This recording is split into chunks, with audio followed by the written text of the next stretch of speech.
It's going down like this, motherfucker. This shit is crazy. The following Nigga get mad. Say, motherfucker, what you mean you ain't gonna let me in this funky joint? Much money I done spent in here, nigga. I knew your mama when she was hoeing. Huh, baby. Shit, bet I do it over time. Say that, nigga. Shit. Bar, bet the bar, off time.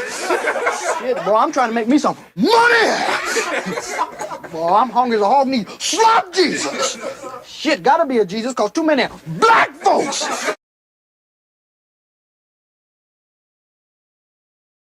For what he has, he says that the only way that we can solve our problem is to unite together among ourselves, among our own kind, clean ourselves up, rid ourselves of the evils that we've become addicted to here in this society, and try and Yes, he destroy black boys. If you destroy him as a boy, he'll never become a man. Yes, he destroy black boys. If you destroy him as a boy, he'll never become a man. This ain't loud enough. I'm still trying. This ain't loud enough. I'm still trying. I just left a light in this bitch. I'm finna hit the shop in this. Fuck up, fuck up, fuck up. Yeah, well.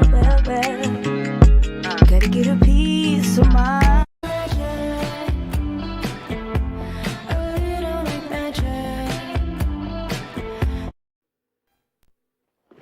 Hey, where are the white women at?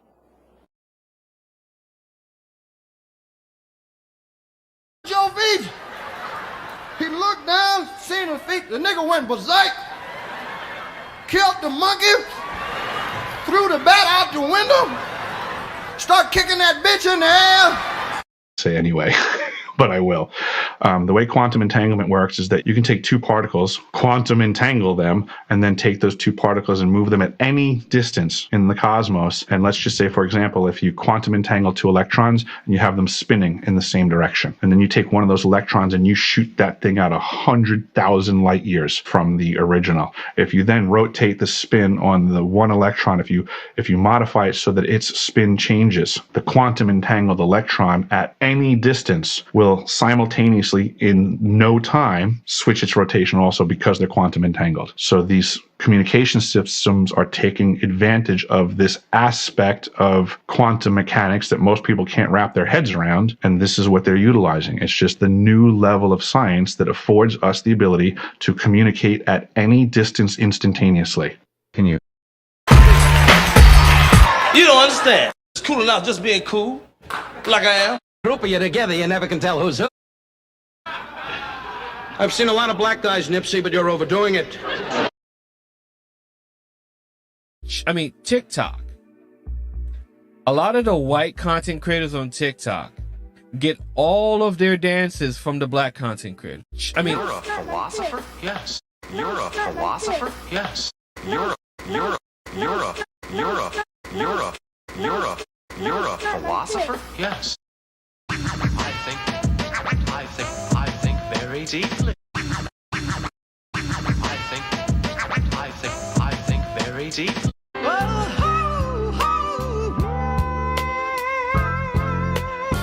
Hey, dance with me.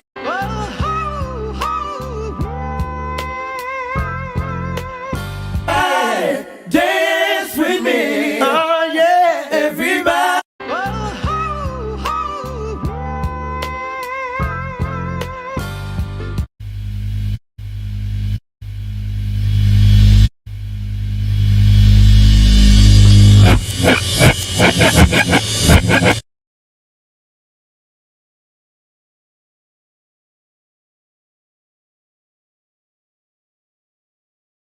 Damn white boys out there. Most of them is psychopaths and all that. They'll kill your mama's mama and you. Decent white folk that still don't know they're racist. What the hell you want here, hunky? Don't know me, want it.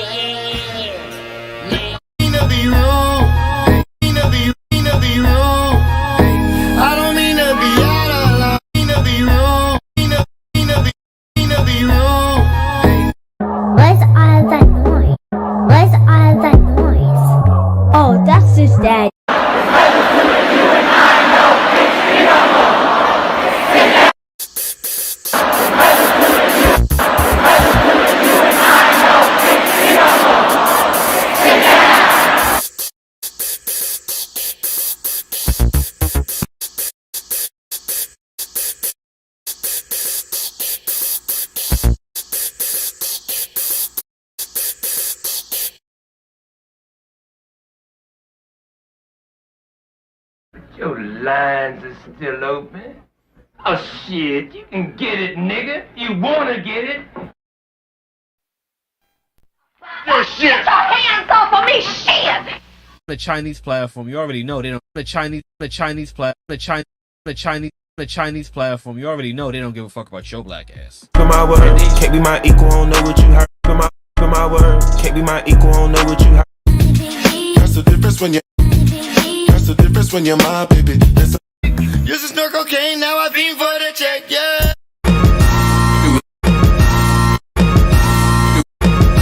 Doing the styles on. Heavy, I'm a walking dead man, is what they call me when I come. Heavy, I'm a walking dead man, is what they call me when I. Heavy, I'm a walking dead man, is what they call me when I hit the loop juice. It pulls up in the deuce. I hit the loop juice. It pulls up in the deuce. I hit. I guess you go to the history of European civilizations. 250 years is how long they last before they implode because of their greed, because of their violence, because of an inability to let others be, including themselves. If they didn't have brown and black people to hate, they would hate themselves. Do that dance, baby, do that dance, let's work it out.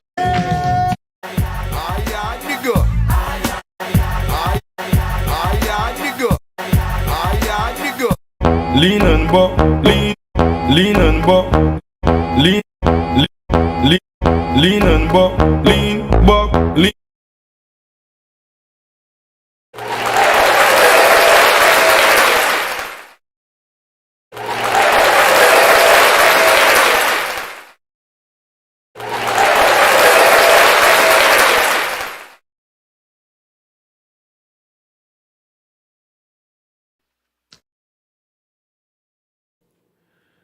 To the east.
Greetings. This is Big Pontiac, and welcome to the Chocolate Mountain Show. I am the holder of the infinite sacred ball game that was created by the Hero Twins, and I am that one and only galactic daddy-o welcoming each and every one of you to my galactic patio that reaches from Minnesota to the universe. Well, that's my cue. And as always, when I cue in, you know the first thing that I do. I'm I'm a good greeter. You know, I greet the people in the best kind of way.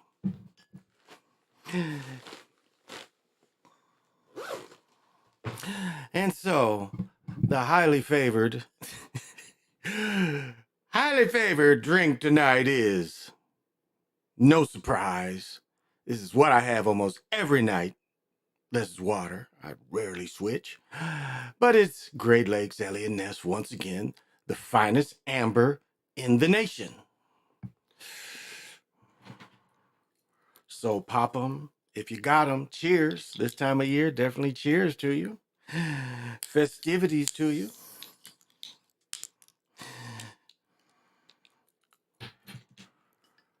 I think that to me the lights are the what I get the most I guess joy this time of year. I've always enjoyed the lights. I've always enjoyed the stars. So, you know, I have lights up all year round. You know, I have lights up back behind him, you know. This is the time of year got the fireplace in the corner. And that's a heater too, which is kind of cool. But it don't need heating tonight because I was going to wear my sweatshirt, one of my polo shirts, but it's too fucking hot in this motherfucker tonight. I think we had another record of 50. Oh, I didn't even plug this motherfucker in. I think it was 50 again today. So it's really warm, and right now I took my watch off, so I don't even know where my watch is. Somewhere up this motherfucker. Yeah, so right now it is what is it gonna say? 40 degrees. Whoops. It's 40 degrees right now, y'all. So alright, so it wants me to deal with this. Okay, well we'll deal with it. Any memories? Ooh, make memories. They gave me some memories. This is one memory. Oh, okay. That's a lot of nothing. That's a lot of nothing. I'm just fucking around, y'all. All right. And we are still smoking on super good shit. Jungle Boys. Wasn't there a rap group called the Jungle Brothers? But Jungle Boys. And this is their sour killer apple. So smoke them if you got them. If you want them, smoke them if you want them.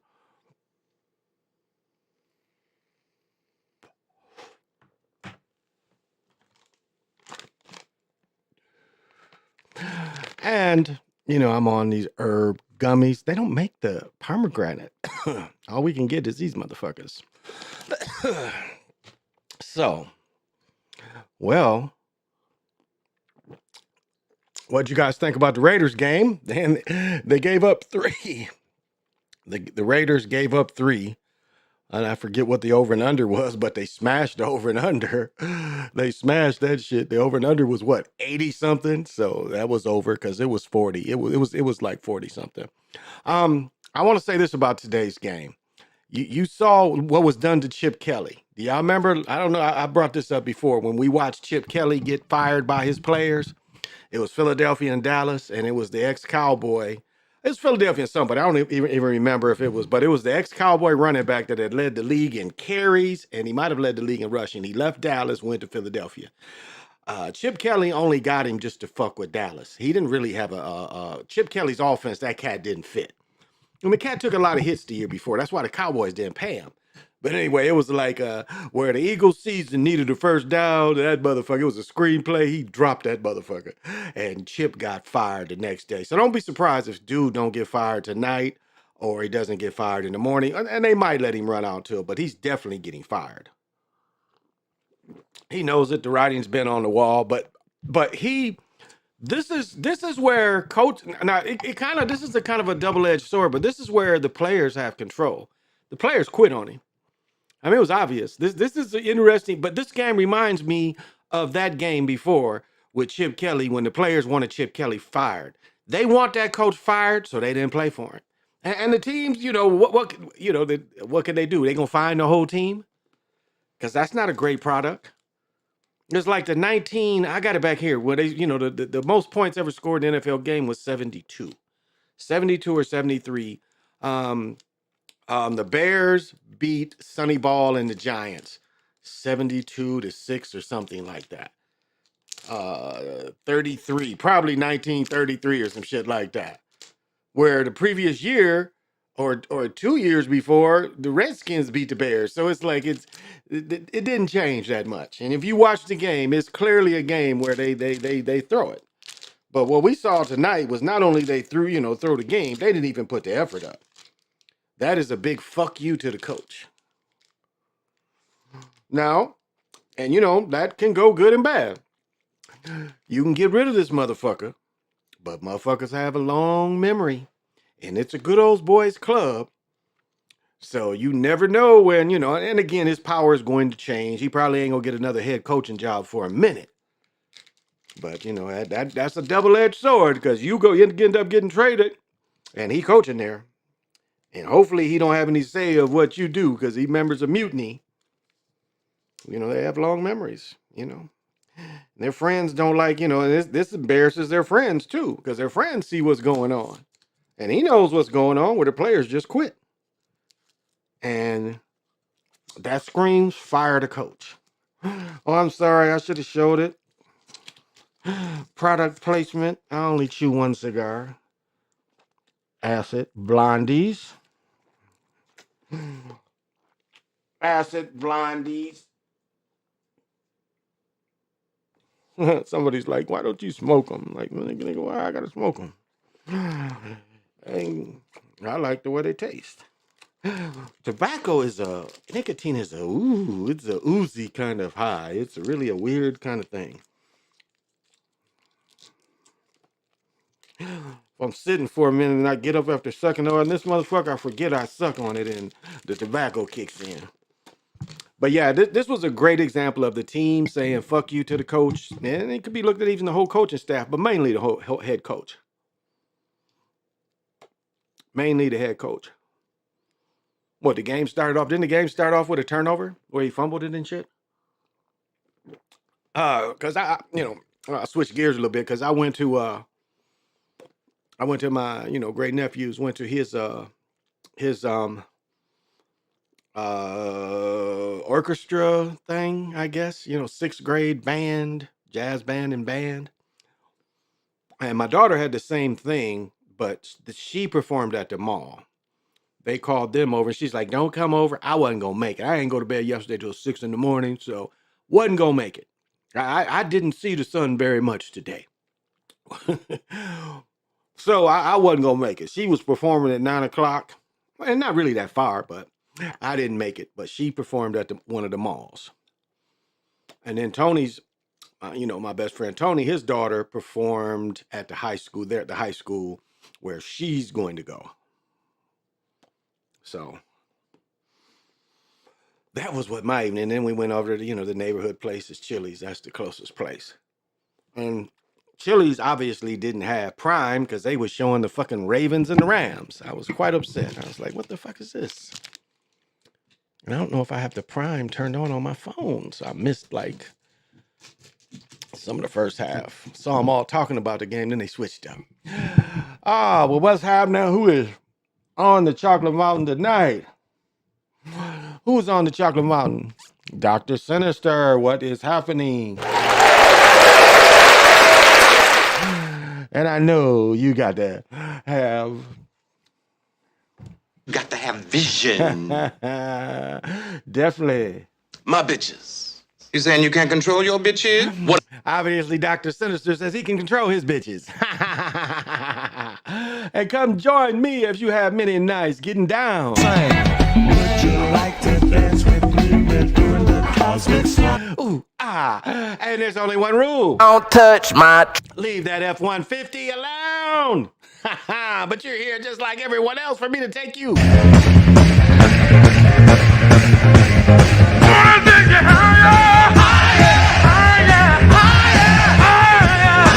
Higher, baby. What's happening, Jamar 3224?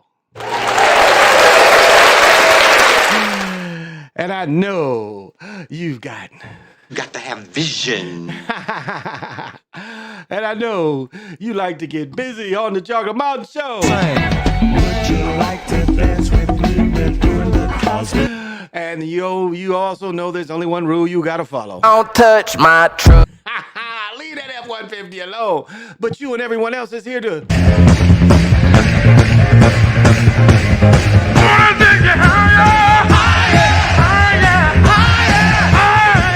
So I'm here to take you higher. Jamel Williams, what is happening?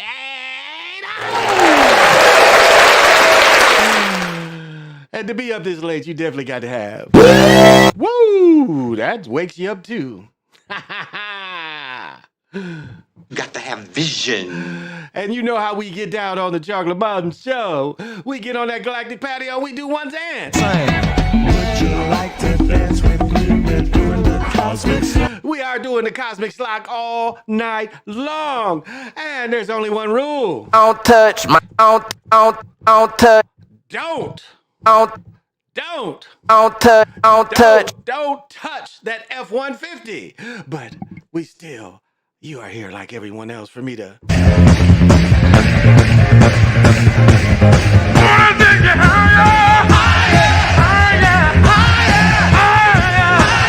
Thank you, Sly Stone, because we are here to take you higher. Oh, there is definitely my main man, C. Over. What is happening?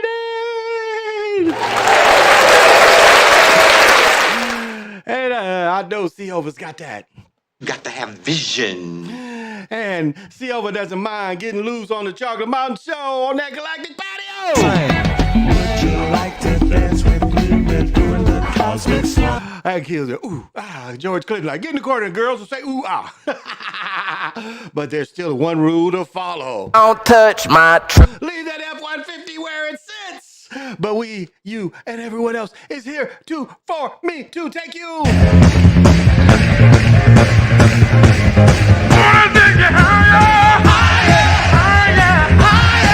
For me to take you higher, baby.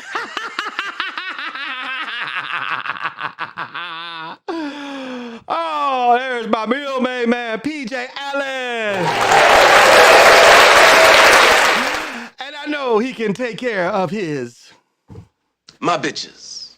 You saying you can't control your bitches? What? And I know he likes to get down on the galactic patio. Would you like to dance with me? We're doing the cosmic slide. When he follows the one rule. Don't touch my truck. But him, just like everyone else, he's here for that knowledge, for me to take you.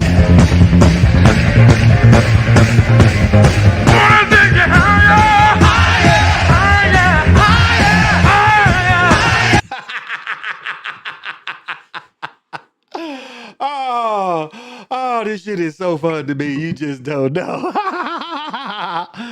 Oh, yep. The players quit. The players definitely quit, didn't they? The players quit like a bug. I saw the first play on the replay where dude fumbled the kickoff, but yeah, the players definitely quit. They was like, this is like, fuck you, man. And again, it's long memories, and everybody's got friends. So that can play against you, it can play with you. Oh, El Reborn Amaru Khan.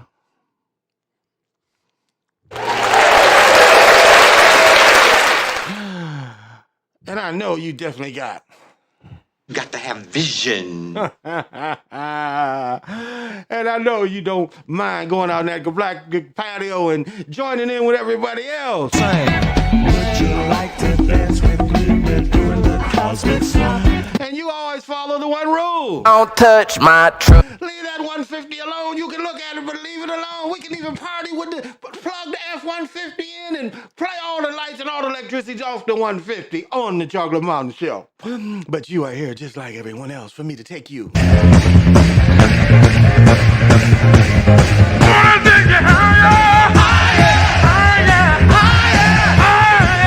Oh, let me show y'all. Where's it at? Okay, I can do that like that. You know me, I got the nicest shit, but I had to show you. When the shit comes in, and I'm wearing it today, I had to wear it earlier, but I had to throw this on. Let y'all see this motherfucker.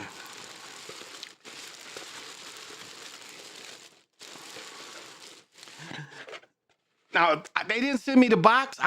They didn't send me the box, which was odd, because the box was only like $6-7. So I thought I paid for the box, but they did send me this. And I love these with, these kind of hats. But again, this is wool. What is it? I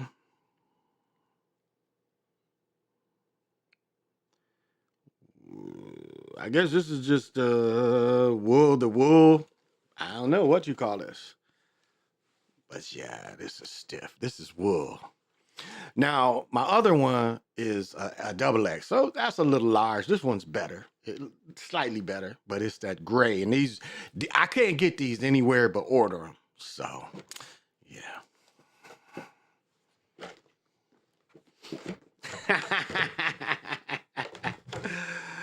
And these are from, I guess we can't see it, but they're from Dapper Farm. Dapper Farm. They had limited their own selves. They didn't have a whole lot of these.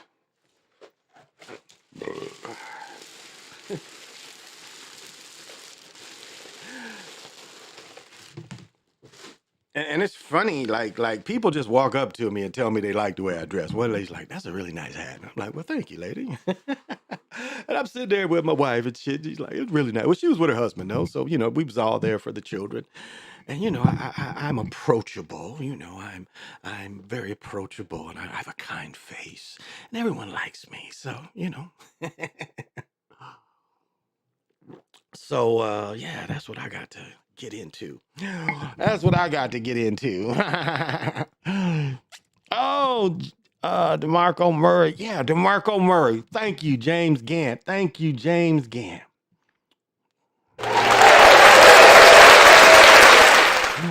And I knew you definitely got to have. Got to have vision. And there's only one dance we do on the Chocolate Mountain. We go on the Galactic Patio and we sing. Would you like to dance with me? We're doing the cosmic slide. And there's only one rule. Don't touch my truck. Leave that F-150 alone, but you, like everyone else, is here to get a little piece of that.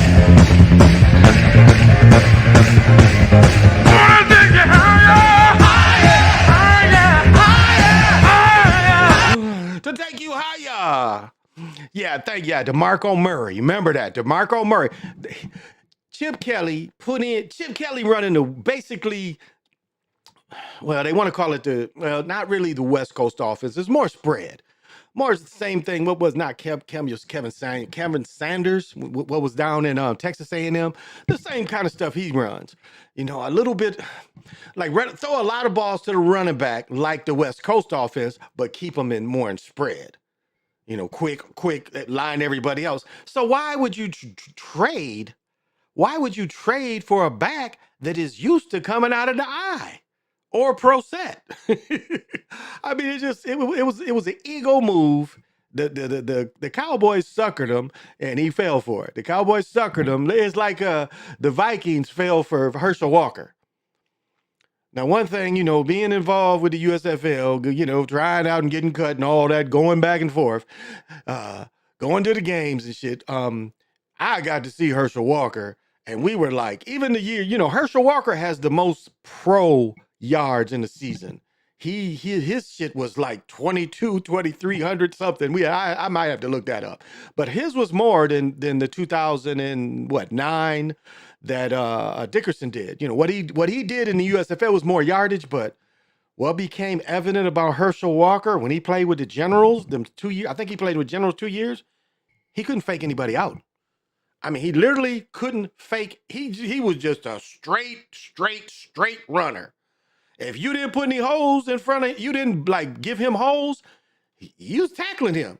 And it was like, it was mind blowing because, in school, again, he's quicker than everybody, faster. Because this dude's on some of those college games had the angle and he outran them. Well, it's not like that. You got a bunch of faster people. And he wasn't running away from people. He was, he didn't have a lot of big runs. But that's why, when he, towards the end of his career, he was okay as a kick returner. Because really, that's what he needed. He needed a straight field. You set up the blocking. He was quick enough to hit them kind of burst. Where the field is spread. And not, every play where, if you give me a couple blocks, I'm going to make 3 or 4 of them miss. That wasn't Herschel. I mean, that was kind of mind-blowing by the whole league. And I remember seeing him live up in the Meadowlands where I had played a couple times. I remember seeing him live and we was like, damn, this dude ain't faking out anybody. I mean, he was the stiffest of the stiff. It's like, give it to him. I mean, this was his fake. That's all he had. Watch his old films. He had this. That ain't nobody going for that. It's like the old cats with stutter step. In college, they could stutter step people, and then they get in the pros. Ain't nobody falling for that shit. If you ain't running by me, why you stutter stepping? I mean, you get in better competition. Blocking and everything changes, but... and you see, I got the bigger... that one back there is a extra large, which is my daughter's gift for Christmas. I found one. The rest of them was like 5X, 4X. So it wasn't a whole bunch of these. Oh, my brother-in-law got the sweet deal. He said he paid $110. He got the white one, still number. I'm telling you, up here, these white ones is just as demands as the number 5s. The number 1s, they ain't really dropping the price on these. These again, these fanatics. This ain't Nike, or this ain't Team Jordan. So this is I think I paid 24. They saying 35. These was more than that on the internet. They finally kind of, but this is the only. And again, this is all print. I mean, this is like a mesh jersey, I guess. But he got one. He got the Nike. He got the Team Jordan one or the Nike. I forget, but it had the autograph. He bought the one off the mannequin, and he got a deal. And then the dude, he had to ring the deal up, and then when he was putting the shirt in there, he didn't see the autograph. And there's a because what they can do is your favorite player, if they have the autograph on file, they can sew it in. You know, they can put it right. So somebody has sewed in Ant's name in that jersey. And so he got it. And that's really extra 30, $40. But you know, you look these up, they're not really dropping their price. People love Ant. Ones or five. People love Ant. Tell you, you go to the game, you gonna see a bunch of these. So yeah. And then Saturday night, we're going down to the Club Dakota to see Robert Glasper. So that's gonna be cool. Get to, you know, throw on my I bought some clothes from Men's Warehouse. This, you know, got them tailored, got the pants tailored up, you know, and I gonna wear that shit, you know. Wear one of my dress coats and one of my hats. I don't think I'm gonna wear my Godfather hat, but I don't know if this one, which is I think this is lilac. I don't know if this is going to go with my coat. My wool coat is maroonish and the collar's gray. It probably fit my other hat. Would probably fit better, go better. It's more like a ice or yeah, like a ice white. So we'll see. We'll see what kind of evening it is. And I just hate that my feet can't wear gaiters anymore. Not even the tennis shoe gaiters. That shit ain't comfortable. I haven't found one that's comfortable. So I don't know. I might wear these Doc Martens. They looking pretty good. I don't know. And I do have some dress boots, but that shit's like walking on the ground for me. So we'll see. We'll see. But my 8s pretty much look like dress shoes. So we'll see. I wear the 8 winterize, and they pretty much look like dress shoes. You have the city edition. That's the one more. I would want that's the sent with me. Okay, city edition. That's the one I wore. And okay, yeah, bet, yeah. He had the city edition hat, but yeah, he bought the white ones, but I think he had the one. So, I'm still debating. I'm probably gonna get one. We love Ant. People up here love Ant. We love Ant. And somebody, what was that they saying? Forgot that, but yeah, people up here love Ant. Like walking on the ground. Yeah, it is. It's like walking on the ground, man. I'm telling you, them shoes don't have nothing in them. Like he was saying, he wore. He bought my nephew, his son, a pair of Uggs, and he's like, "Yeah, I don't know how they walk in these." Like my Ugg boots that I paid $35 for a pair of boots from this company. These motherfuckers sent me back the Uggs.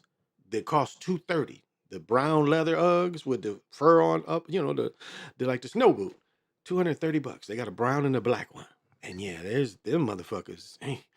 There ain't nothing in them but fur. You're walking on fur, but I put my insoles there a little better. But they for walking on snow, not walking inside. Yeah, Ann is the man. Ann is definitely the man. He's so much fun. And you know, it's game. He's gonna take hits and bruises and stuff. Well, that's an excuse to give him rest and too. But they've seen, you know, the rest of the people have seen really and it wouldn't surprise me, you know, they have a showdown with LeBron and them in the Western Conference final. That wouldn't surprise me. If we had to either the Lakers against the Sixers, or we had the Timberwolves against the Sixers. And we should probably look up who the Timberwolves beat those 5 years they won, or excuse me, the Lakers when they was here. Look up who. Yeah, let's look that up.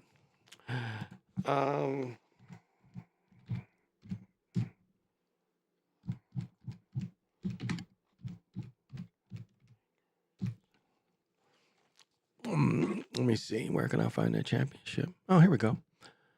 See if they give me who they play. That's what I'm looking. I want to see who they won their championships against. Not the Packers, motherfucker. Damn. Oh, here we go. Minneapolis Lakers team history.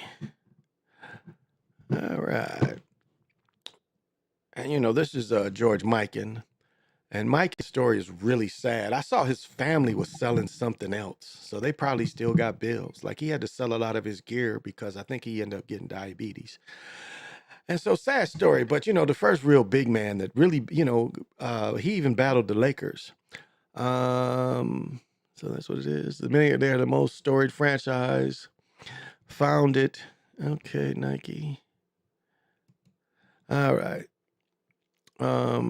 Won 16 championship. The team was initially based here before the 1960 season. Yeah, because Elgin Baylor played here too. Early years dominated by George Mikan, who had 5 championships between 49 and 54. Again, those numbers could be significant. We're into 24, 49, 54. Part of a dynasty included Slater, Jim Poland. After relocating, they would go another NUP championship with Ayler Bailey. Wait, they would go on and win another championship with Elgin Baylor, leading them past Boston. Really? 59-60? No. After relocating from Minnesota, they would go to win another championship with Elgin Baylor, leading them past Boston in the 59-60 season. No, that's not right. That's not right. They didn't win. They did not win against Boston. Whoever wrote this is full of shit. They did not beat Boston in 59-60. Boston won. Elgin Baylor, only championship he won is the team he quit. He quit in 30, 40 games, and they still gave him a ring. But I want to see who they played against. They didn't show who they played against. That's what I was looking for. I was trying to find who they played against.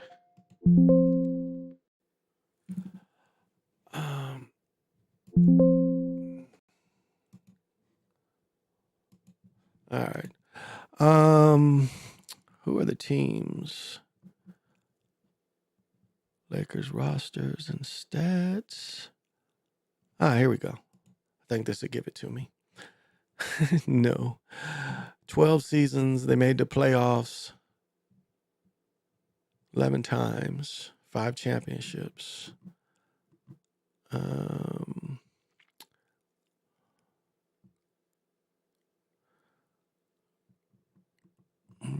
Yeah. Let's see here.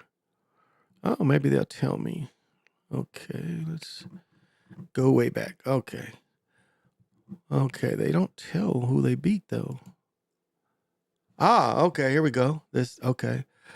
So they beat the Chicago Stags. This is 1949. So they beat the Chicago Stags. They were called the Stags before the Bulls. They beat them. Then they end up beating the Rochester Royals, who is the Royals now. Then the later Washington Capitals. And that's who they beat in the championship in 49. The next year, they were 51-17. Wow. And they beat the Syracuse Nationals. And they were 4-2. So could this be for the Timberwolves right here? This 4-2, we turned it into 24. What do you guys think? Lorenzo, if you ever hear this, what do you think? Right here, we beat the Nationals. And they won the final 4-2. This was their second title. All right. I think that might do it for me right there. But let's see. Who did they win and beat in 52? Look, Indianapolis Olympians. Wow. Indianapolis Olympians. I want to say this is a Boston Celtic. I think Boston was moving around because I want to say at one time Boston used the Olympian names. Again, the Rochester Royals. And then they beat the Knicks. I think Sweetwater played in this one. 4-3. 4-3. Okay. You see the records ain't as good. This was their peak year, 51-17. But then good, 40. Okay. They beat the Olympians again. The Fort Wayne Pistons, not the Detroit Pistons, the Fort Wayne Pistons. It sucked though. There was no train station near Fort Wayne. You had to drive damn near an hour and a half after taking the trains for hours. And they beat the Knicks 4-1. And then their last championship in 1954, Rochester Royals.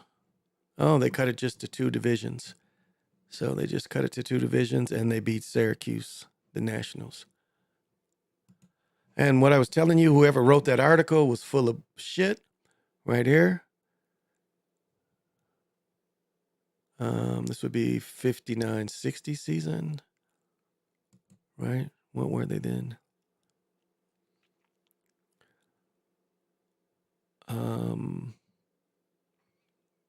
Won that, and they beat. Okay, then they beat. Okay, right here, they beat 59. Okay, 59 season. Then they beat. So this is with Elgin Baylor. They beat the Hawks and Bob Pettit that won it the year before. Bob Pettit won it in 58, 59, or Bob Pettit won it in 58. So they beat Bob Pettit. Wow, Elgin Baylor must have put it on them. But they lost they got swept by the Celtics in 59. And dude, in that article, whoever wrote that article said they lost. And then 1960, they beat the Pistons, but lost to Bob Pettit in 1960. Lost to Bob Pettit 3-4. Okay. So I think for me, I think this season right here, 51-17, and going 4-2. That's what I think we're under right now. That's what I think we're under. 24 is for the 1950 season. I think we're gonna Timberwolves win 24. That is my bold prediction. Oh,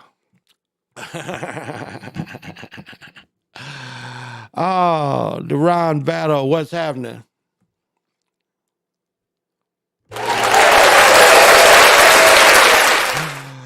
And I know this late of night you got to have vision.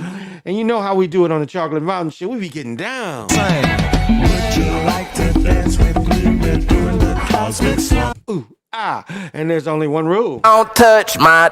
Leave that F-150 alone. I know it's looking good. But you and many others who have come tonight, you're here because I definitely can take you.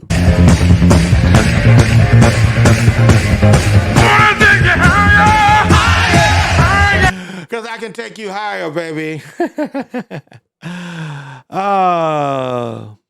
Yes. You know, yeah.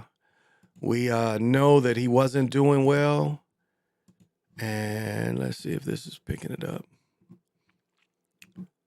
Let me see if the major one picked it up. No, they didn't. But you know what I showed last night was kind of cool about him.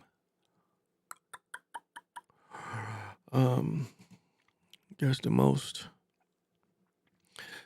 Because, you know, that was really, you know, he was really one of my heroes, no doubt.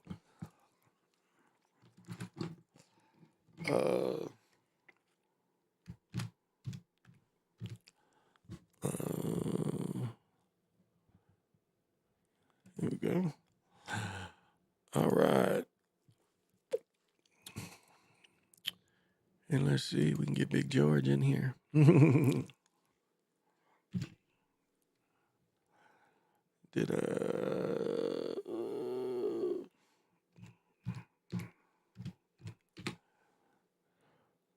Damn, he's not.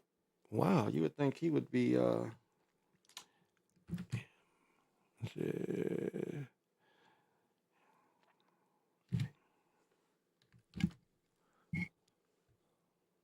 Damn.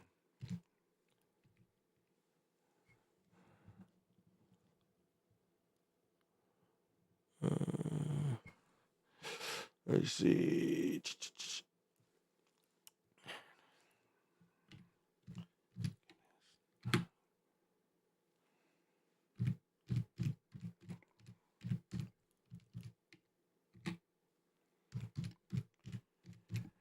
Let's see.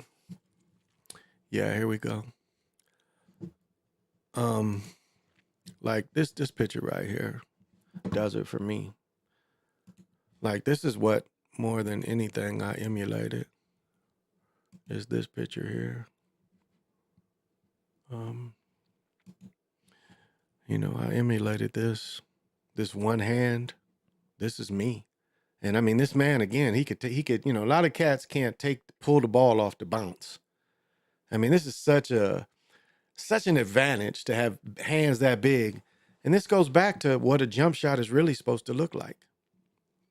This is the perfect U.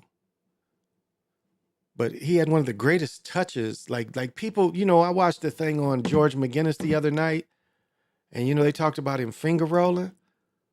But this dude is mid-ranging you like this. I mean, look at this. You see? This is mid-range. Look where he's shooting this from. And still the same one hand. I mean, that takes incredible touch to shoot one hand like this. Incredible touch. So, this was clearly one of my heroes. He went to Indiana. He only played the one season. This Austin Carr? Oh, okay, that's Larry Finch. And, he came from, talking about Oscar. See if they show any more of Oscar. The way Oscar did it. Oh, come on. Show me Oscar's jump shot. You quit playing. Every other time you show Oscar's jump shot. But his jump shot wasn't as, it wasn't as, he didn't really shoot one hand as George McGinnis did. And look at this brother. This brother's like 18, 19 years. It's funny how, people look, because he must be, I think he died in his, mid-70s. We'll have to look up. But, I mean, don't this dude look like he about 30 in this picture? He don't look like he 18 or 19 in this picture. Oh, he looks old in this picture. And he's only probably 18, 19. He's 6'8" in this picture, though. No doubt. But, I mean, he had such a crazy touch. And arguably could have won the MVP his first year in the league. I think he lost the scoring title by a couple points. He was second in MVP. I mean, he came into the NBA and just really dominated it. It hurt his game a lot when Dr. J came. I can't really say they really, because by the time Dr. J won the title, they had ran George out. Him and Dr. J really, they're two ball dominant dudes. And of course, he played, with the man with 1,000 moves, Roger Brown. And all of them smoke cigarettes. That's what blows my mind. All these cats smoke cigarettes. Yeah, and by the time he played here, he had really lost it. And these are betas. These are betas. Yeah, I had these shoes. These are betas. Beta tried to make a comeback. He's wearing betas here. I remember these. But by the time he went to, he really, had lost all his athleticism. Wasn't the same guy. And, years of smoking cigarettes. And, I mean, it kind of can kill that thing. And this is, when he came into the league, he really he put it on him. His first couple years. And even that first year of him and Dr. J, they still dominated. I mean, they cheated him. But they still really kind of dominated. And, I mean, dude could, handle the ball. I mean, this dude is only an inch shorter than LeBron. Probably just as broad. I mean, look at, it's like, if you could imagine if Len Bias would have made it, Len Bias would have developed in the body just like this. Bias probably had a better jump shot and more hops. But this is kind of how he was built, just like this. If Len Bias wouldn't have died. Another one of my heroes, Spencer Haywood, Wood, as they called him. When he was wearing this jersey, and these jerseys, you can only get them autographed. There was a time where you could still get these.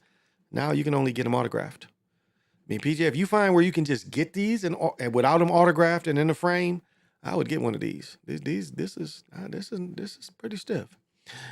This is when he was putting work in on people for that cocaine. My son had this jersey. All y'all 20, 28, 26, y'all remember this one. I bought my son this jersey for Christmas. Agent Zero jersey. Sure did. I bought him this for Christmas. This is what he wanted, and I found it at the Mall of America. Had this motherfucker. Mall of America had that jersey. And these some Uncle Tom jerseys here, boy. Look at that shit, boy. They red, white, and blue your ass out. They got your red, white, and blue, and it's called bullets. Because that's what they shot in your ass to take the country. They shot bullets in your ass. So, you know, great brother. Great brother. What has he got? Ponies on. He's got no, those are Pumas. Yeah, these are Pumas. He's wearing Pumas here. These ain't even the Clydes. Wow, these are all whites. And look at these Adidas high tops. Because it's got to be early 70s. Yeah, at least 76, 77. His first year, I think, was 76, 77 season. No, his first year was 75, 76. And when the leagues merged, because he was there a year before Dr. J. I mean, look at this touch. I mean, just look how strong his hands are. You can see here where, you know, he's still just going up and he's going strong against him. He's not worried about this dude blocking his shot. Incredibly strong brother. We might have to look this brother up on. And yeah, well, I definitely want to get this or the Pistons ones. And this is LeBron's daddy. Look at this. This is LeBron's daddy. I don't know how they did it, but they gave LeBron some of his DNA.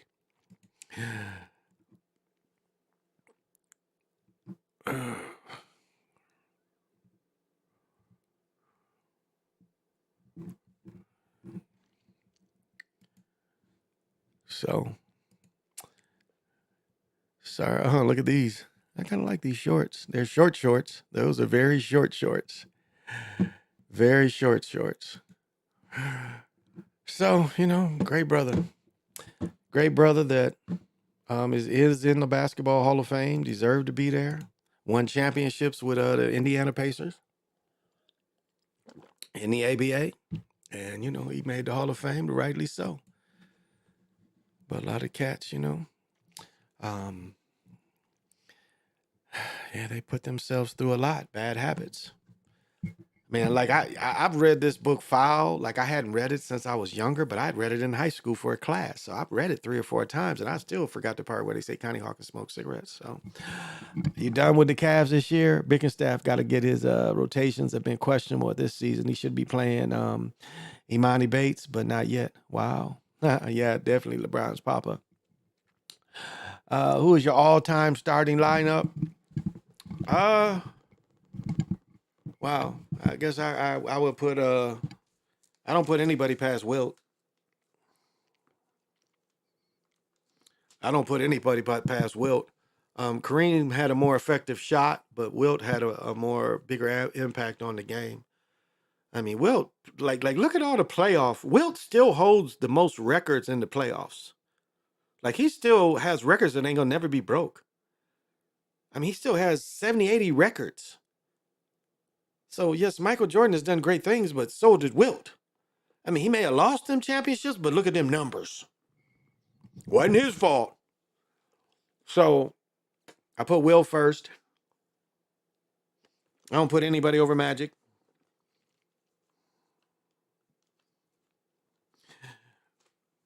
And again, I'm gonna go by just positions. You know, I'm gonna go by positions. And Michael is the best 2 guard. I won't take that away from him. Magic's a point guard. Michael's a 2 guard.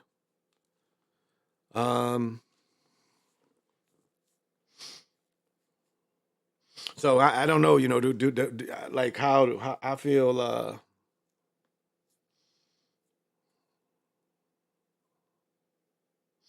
Because really, small forward, it's a lot of cats that can slide into small forward.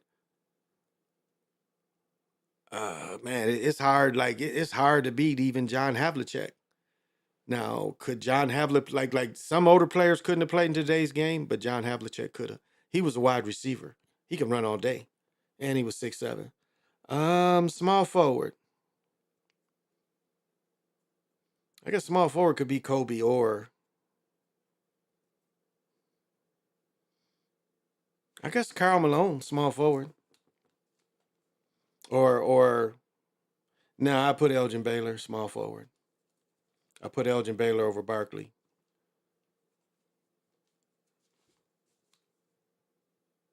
Yeah, definitely Elgin Baylor over Barkley. And man, Dennis Rodman. Dennis Rodman over Karl Malone. Dennis Rodman. Yeah, that would be it's a close call between Scotty. I think I would put Scotty, in there. Like if it wasn't Eldridge Baylor, it would be Scotty for me. I think that could be a good small forward would be Scotty if I didn't have Eldridge Baylor. But Eldridge Baylor's stats, I mean, Scotty just was more of a winner, but not as dominant. And I mean, Elgin Baylor was dominant, and it's no denying that. It may have been at a different time, but Elgin Baylor, like it was like the game. What Wilt had? What was the game? I just looked at this. Wilt had before Wilt set the record of 100. I think Wilt scored 72 or 73. Elgin Baylor had 63. Wilt had 40 or 50 rebounds. It was going around, but it's like Wilt had 40 some rebounds at least, if not 50. So he done scored 70 some points, and Wilt had 10 assists, and he had over 10 blocks, but it was one more assist, and he had 10 blocks. He had 4. He had 4, but Elgin Baylor had 63 points, and he had 30 rebounds himself, and they beat him. They beat Wilt. So I don't know that I put Kobe over Elgin Baylor. I mean, I don't know if I put Kobe over Rodman because Kobe's not a small forward. But Rodman, I mean, yeah, that's my big forward would be Rodman. I would go out. He could guard anybody. So that'd be my 5: Wilt, Magic, Mike, Elgin Baylor, or Scotty, and then Dennis Rodman. That's who I would put. Dominic, he ain't gonna play defense for me. Here's the question: you wearing Wilt or Jordans?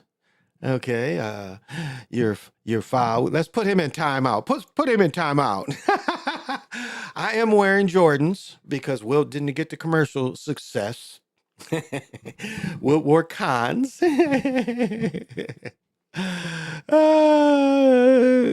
that I still stick with Wilt.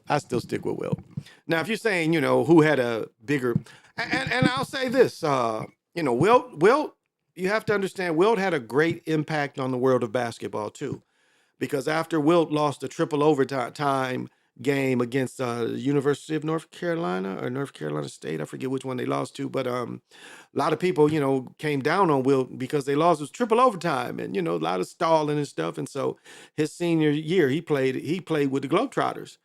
And Wilt's impact was probably that year he played with the Globetrotters and went around the world.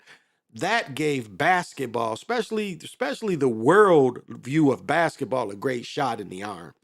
And that's why, the 60s basketball team is very memorable. Jerry West, Oscar Robertson. 60. Bill Russell was on the 56 one maybe. But yeah, Wilt had a great impact there on the world because of that year with the Globetrotters. So I put Wilt over Kareem just because he was a way better athlete. Again, Kareem scored more points, but again, Kareem's played longer. Wilt only played 12 years. Magic, Jordan, Leonard, Duncan, and Hakeem.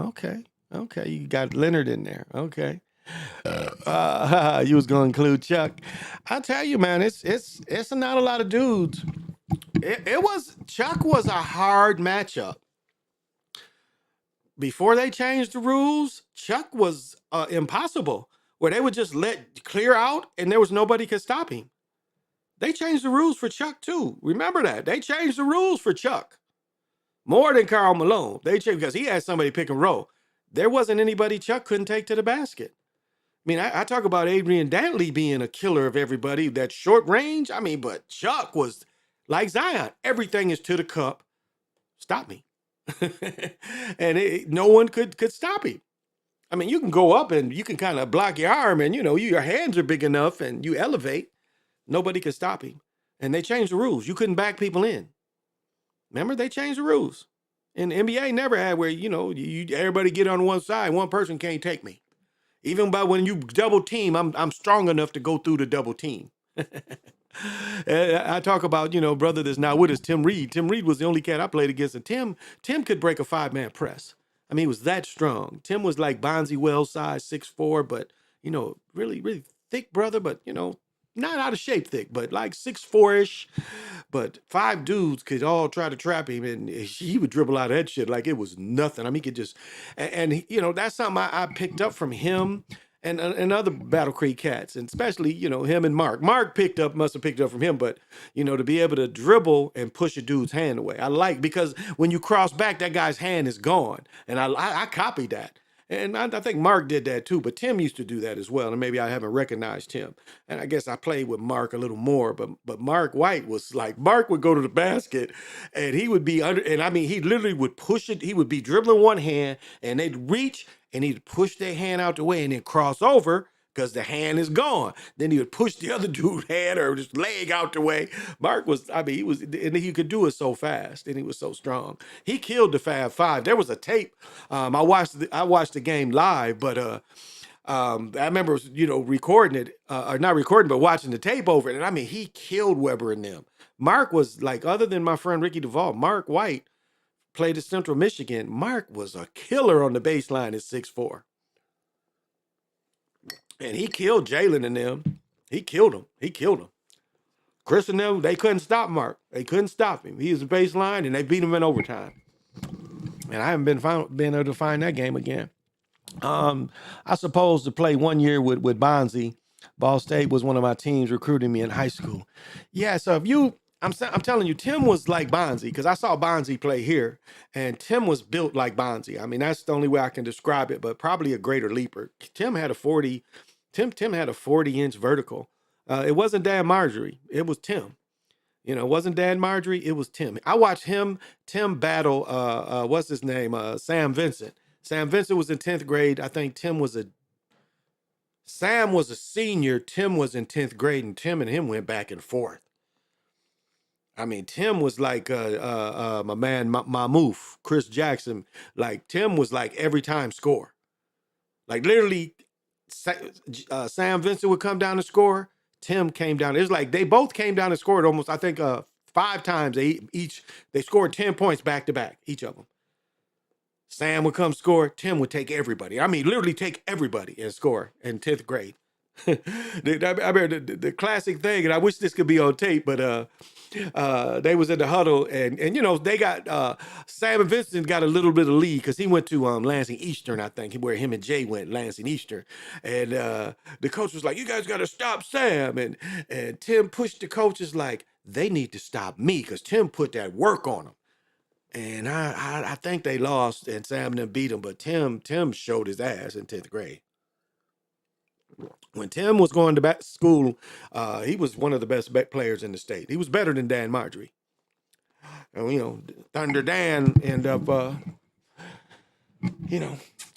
maybe one day I'll make a documentary about Tim if I ever go back.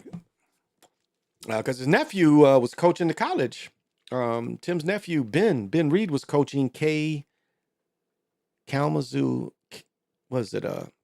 Kellogg Community College, Ben Reed. Let's see if Ben still coaches there. We probably can find Ben.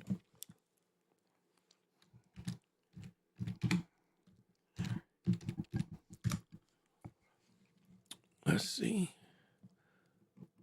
I guess there's an actor named Ben Reed. Ben Reed.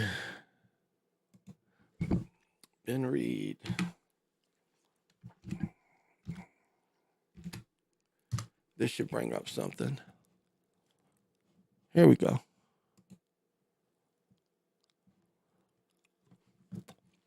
Yeah, this is Ben Stats. Ben Reed, 33. He's a guard for Battle Creek, Michigan. His career stats was 14 points, 5 rebounds, 42%. He played in 33 games. He averaged 17 as a freshman. Averaged 16 as a sophomore. Whoa, must have got hurt this year. No, still. Minutes didn't go down, just wasn't a productive scorer. And looks like his minutes didn't go down. And then his last year, he picked his scoring back up. Bet he got hurt this year. No pictures of him? No pictures of him? But yeah, Ben Reed. No picture of him. Follow him how? Let's see. Follow him. How do we? Let's see. Because he coaches now. Ben coaches. Yeah, he coaches let's see, he coaches Kellogg. I was just wondering. Okay, it's not giving it to me. Let me go back. Okay. Let's see. Who you got? You got Magic, Jordan, Shaq, Rodman, and Bird. Yeah, I'll tell you, it was hard for me not to put Bird in there too. It was hard for me not to put him in there because Bird is a mug.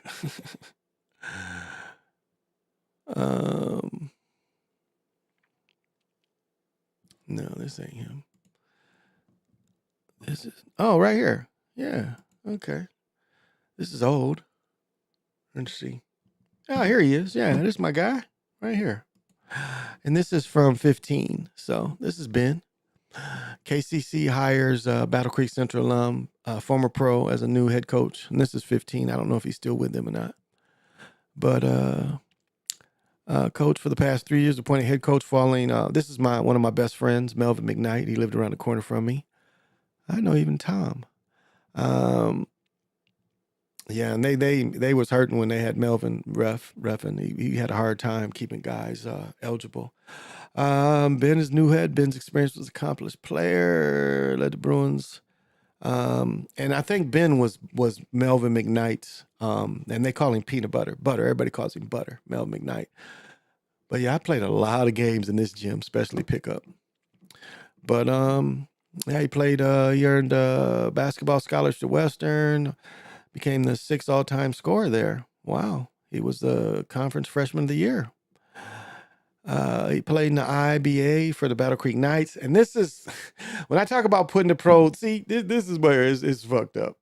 When I talk about putting the pro league together, this is how they did me. The league, this Battle Creek Knights got the same deal I could have got. The Kellogg Arena was free. And, it's less like the other dudes wouldn't, pay for their teams. They wouldn't, it was like you only had to buy a clock. And they were going to do all the promotion for the team. They just wanted a pro team there. And I don't know how long this IBL league stayed. And they won, okay. And then he played overseas for 7 years for Overseen. But yeah, this is one of my guys. I wish I knew if he was still coaching there or not. But yeah, this is one of the many, many people I know. Many, many people. But this is Tim Reed's nephew. And I think Tim's life was kind of like, I'll say this. I'll say that, this is Tim's sister's son. This is Tim's nephew. And he's not quite as tall as Tim. But you can see, and he's older here, of course. But Ben's only about 6'3". Tim was about, I say Ben maybe about, yeah, but Tim was 6'4", 6'5"-ish.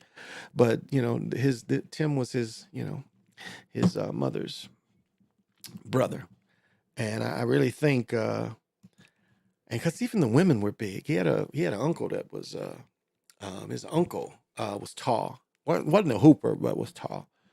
And I just wonder if Ben, because this is almost 10 years, so I wonder if he's still coaching there.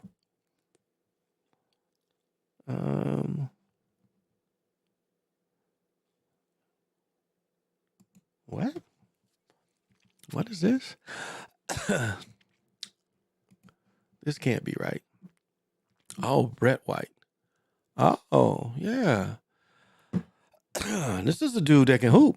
I've been hearing about him. This is so this is from last year. Local basketball named Brett White. He's kind of disappeared. You remember the former Battle Creek standout was one of the brightest prospects, but that didn't happen now. 6 years after he started, name has resurfaced. He's started playing again for KCC. Caliber, without a doubt. Who had the ass in the game necessary, said current battle. Okay, this is his high school coach. So he's been out of basketball for a while, but he led a team. Oh, he was averaging 22. This has to be, I was talking about Mark White and Melvin McKnight. This would be, there is a Brett White Sr., and I wonder if this is Brett's son, so I'm not quite sure, but he's the same family as Mark and Melvin McKnight. This is their family. And Melvin has a cousin named Brett. My junior year, a lot of DIWA, and then my senior year, I was going through some personal stuff, so he didn't hoop. I dropped out. Okay, so, all right, Brett. This is when he was in high school. Yeah, 6 years, a long time. Off playing roster due to injury and eligibility, KC lost the first 6 games. When he joined the beginning of January, quickly won 6 of their next 9. They're trying to make the playoffs. So who's the coach here? Does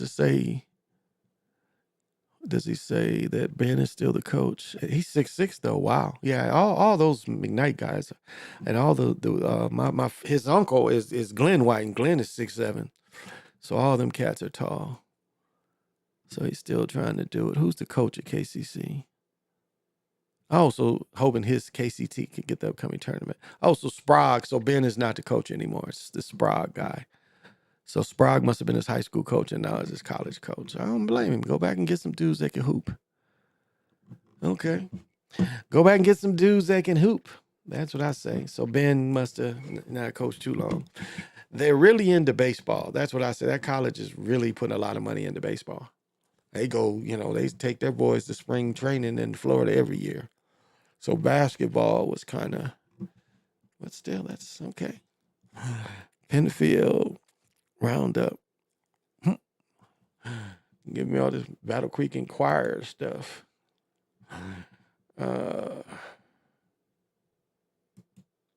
Yeah, so I'm on a roll with great jump shot, a great defender. Oh yeah, Barkley, man. Barkley gave a lot of issues. Who's Jamar got Magic, Jordan, Kobe, Rodman, Wilder, Jabbar. Okay. Yeah, that's small. Yeah, I'm saying it's so many people. It's like a lot of people, if you don't know Elgin Baylor's game, it's hard to put him, over to somebody like Larry Bird. And Larry Bird was more of a winner, but far as Elgin was, and Larry Bird 6'9", remember, so he's even though they had Kevin McHale, so Kevin McHale played the 4. Larry Bird playing 6'8.5", 6'9". He playing small forward, almost like Scotty. Kind of very close to like Scotty, where Scotty was what 6'8", 6'9", but could play 1, 2, 3, or 4. And he could match up with a lot of centers, and block their shit. He was such a great athlete. So I give Scotty a lot of love, but Bird, I learned about Bird early because I think my college coach had went to the NIT. I think he had went to the NIT in New York, and he brought back a program. And my high school sophomore coach, and I'm pretty sure, and it's what caught my attention again is Indiana State and the NIT with Larry Bird had beat North Carolina A&T with James Spiral. This was probably, I was in 10th grade. And so they beat North Carolina A&T, so again, that was there for me to see A&T. But that introduced me to Larry Bird. I was reading it like, man, he put some work in on these bugs. And then, when they had the hoopsters and shit, Magic would come to town. Magic was telling everybody about how good Larry Bird was. Because I first saw Magic, I was in 7th grade. Magic was in 9th grade when I first saw him. He was playing some summer league. So, and he was probably in 9th grade, he was probably 6'4" in 9th grade. Really, really thin. Didn't really get his thick until like his senior year. But Magic, man, there was teams that could press in high school. Like they played Ben Harbor one time, I think in the quarterfinal regionals, and Magic was eating it. I mean, these brothers that could press, and Magic was just like he could throw over the top. Like I tell the story how Michael Talley, I watched Michael Talley kill Mark White and them at Battle Creek Central. I mean, I'm a change off Magic. Michael Talley, I watched him walk through some of the quickest brothers I'd ever met in my life. I mean, these brothers could press. It was like, I'm going to keep switching. It's like watching Pearl Washington go through Georgetown. You know, when Georgetown was pressing full court, and you watching Pearl just walk through these brothers that's giving the rest of the country fits. I mean, Pearl wouldn't even, most dudes get defensive dribble, like this. Pearl was facing them like this. Pearl was going through him, and I watched Michael Talley do the same thing in high school. But in college, Pearl was never, he wasn't turning. Pearl was going left, right, forward. He wasn't trying to turn his back on them double teams. He was getting by them, crossing over back. He'd go back this way to get by you. I mean, niggas just giving the rest of the country fits pressing. But Magic was so much bigger than everybody, he could handle it, so he would never get in trouble. And he was bigger than everybody. He had a lot of guards that would just be cutting. And the forwards knew to cut, and Magic would feed them, and they run down. So they was killing the press. And like his junior year, the year I think they lost the finals or they lost in the semifinals. Yeah, I think they didn't win it. They didn't win it till his senior year. His senior year, they won it.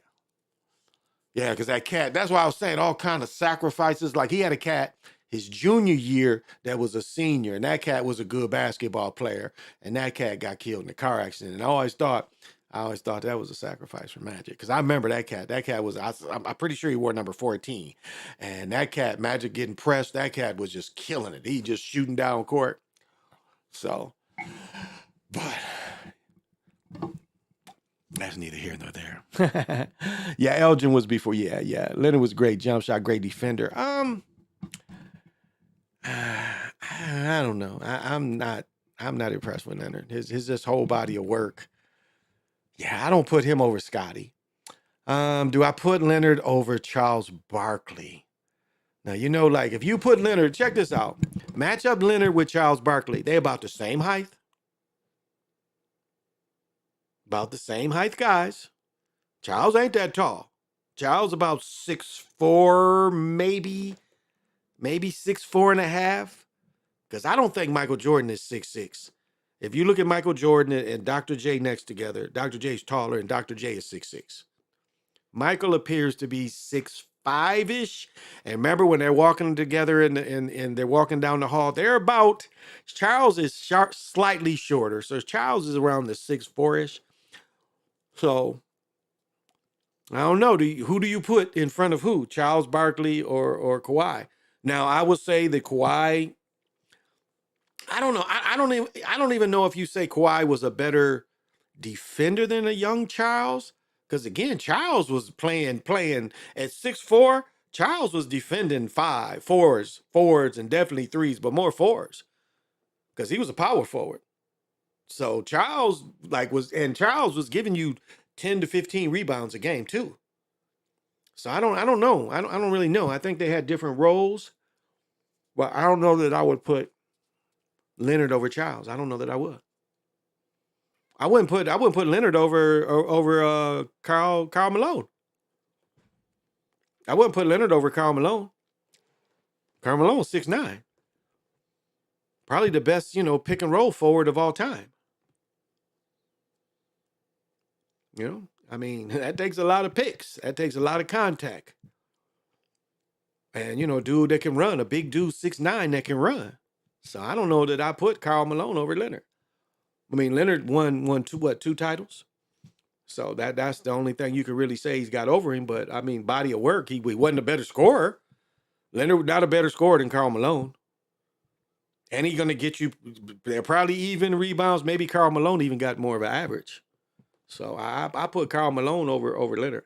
I mean, really, if you look at it points-wise, Karl Malone would even be over Larry Bird. I mean, if you could go just by points. I mean, Karl Malone, is number 3 in points? But again, Dirk Nowitzki is 7th or 8th, and so, and he didn't play any defense. Hell, until his last few years, where that championship year, that was when he started rebounding. Because before he was a horrible defender and a horrible rebounder. So Scotty was in Leonard. Nobody could stop Kawhi's jump shot. I would agree. He had his mid range game is nice. Yeah. I mean, I think they manipulated a lot of his long shots, but his mid range game is nice. And as far as a defender, like when everybody knew all you had to do was stand in front of Giannis, and that's what he did. He checked Giannis. When Giannis was dribbling down the court over the whole world, they put Kawhi on him. What happened? He wasn't going by anybody, and that's been my whole knock against Giannis. Giannis, man, I mean, the way they be doing brothers and hiding them in the G League now. And Giannis wouldn't have, if Giannis would have been American, Giannis wouldn't be in the NBA.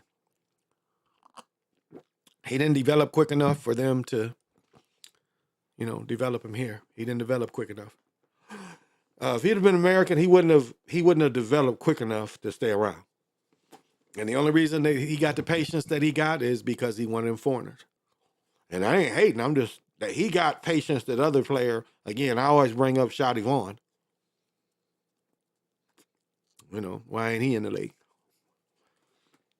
So it's the same thing. You got to give people a chance to develop.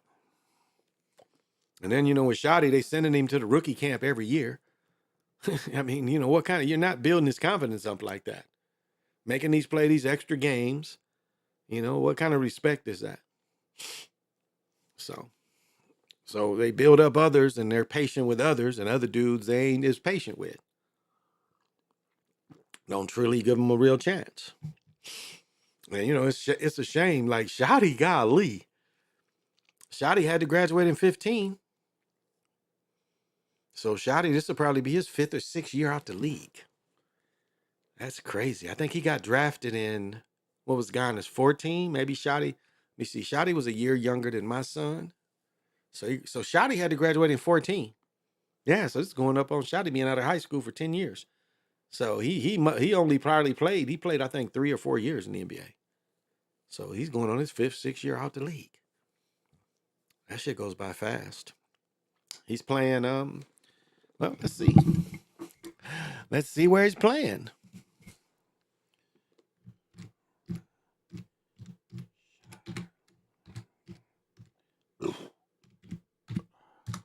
Let's see where he's playing at. Let's see where Shotty Vaughn is playing at. Let's see what they got. Let me see where they got him at now. Oh, here we go. Okay, so the Bucks. He played 3 years for the Bucks. CBA or G League. Canton Chargers, G League. Brooklyn Nets camp, probably Orlando camp. Texas Legends, G League. Blue Coats is G League. I don't know what this is. Wait, where's this? Give us the.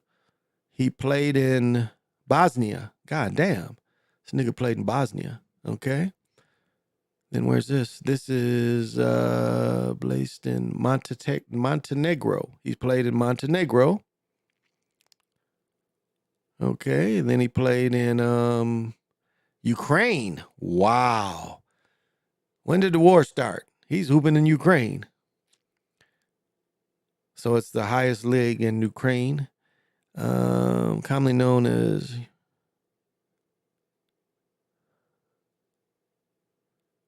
because of the war, it looks like this team is somewhere else.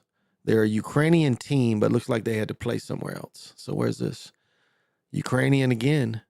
They still, how are they hooping during the war? How are they hooping during the war? Okay, what is this? It is a Greek. Okay, he played for the Greek team. All right. Cleveland Charge.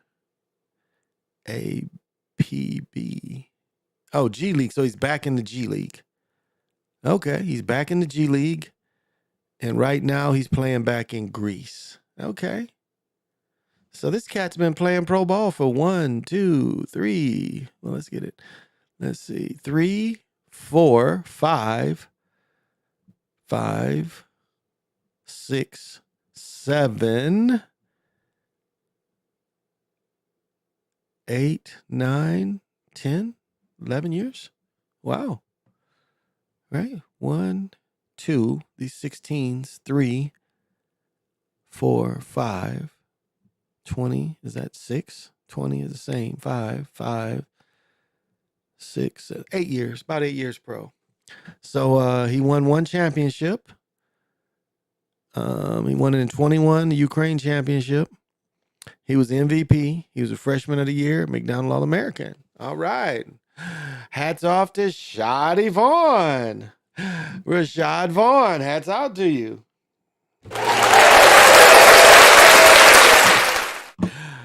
Oh, man, his dad would come into games, and his dad would be nice. I mean, we all would be up in that motherfucking nice, but his dad would be like really, really. And his mother was still living in the hood. His mom and dad wasn't together.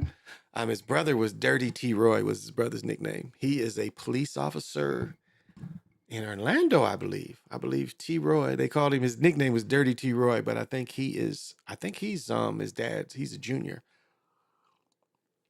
But he's a police officer. And his younger brother, I'm not sure. He had a younger brother that haven't heard much about him.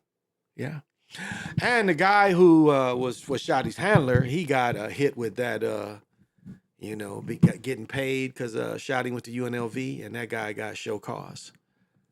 Yeah, he got show cause. Yeah, they got a lot about him. Nice guy. Nice guy. What does it say? Wow. Okay, here we go. They break this shit down. So he played 17th pick. So he wasn't a lottery. He wasn't a lottery pick. He was picked in the 17th. Played in the summer league. He made a debut of the Bucks against the Knicks. Then they sent him back down. He was brought back up. Career high was 22 points. Traded to the Nets along with someone else for Tyler Ziegler. Collecting 1 assist. Vaughn was traded to the Pelicans. Dante was waived by the Pelicans. Lando gave him a 10-day. Signed a training camp with Texas. Played G League in 18. Turn the rights. Okay. He averaged 16. 6 games in 20. Signed. How many games? They don't have the European games. Yeah, they don't really have the European games. So, signed with them 12 games. Only in play. See, again, these is tournaments. See right here in 12 games, that's a tournament. So I was trying to tell y'all, niggas go over here and play tournament league basketball. You see where you play 12 games, that's tournament ball.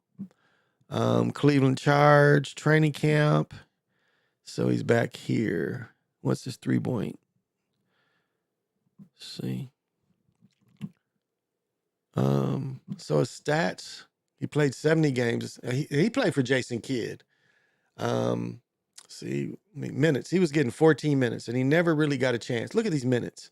I mean, you ain't really, giving him a chance. And his most minutes, field goal was 30%, 30% from 3-point, free throws, 1 rebound, wasn't much a rebounder, not assist, and 3 points. So 70 games, that was his best season. So they didn't really utilize him. But hats off to him. Right on, Shotty Vaughn. Right on, Shotty Vaughn. Right on. Right on, Shoney Vaughn. I ain't got nothing bad to say about Shotty. They got his brother in the league. Yeah, they got his brother and paying him. Hey, Crazy Sarge, what is happening? And this late, I know you got to have vision. And I know you like to get loose and Would you like to dance with me? And there's only one rule. Don't touch my... Leave that F-150 alone, but you, along with everybody else, is here to...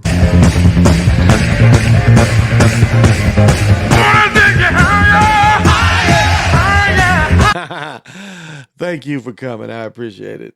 So yeah, Giannis and his brother, you know, they re-signed his brother, gave him all that bread. I mean, why? Like Bobo, I don't mind Bobo because, you know, I think he should get more of a chance, but you know, they're making him a journeyman and he has some potential. And, you know, I get it, but I want everybody to get, you know, yeah, Giannis brothers, both of them are trash. They're both trash.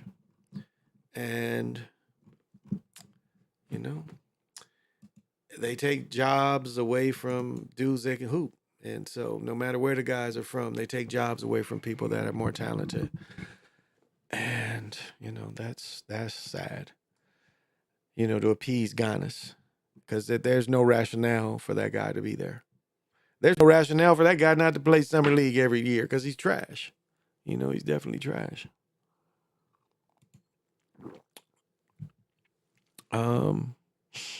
Damn. Oh.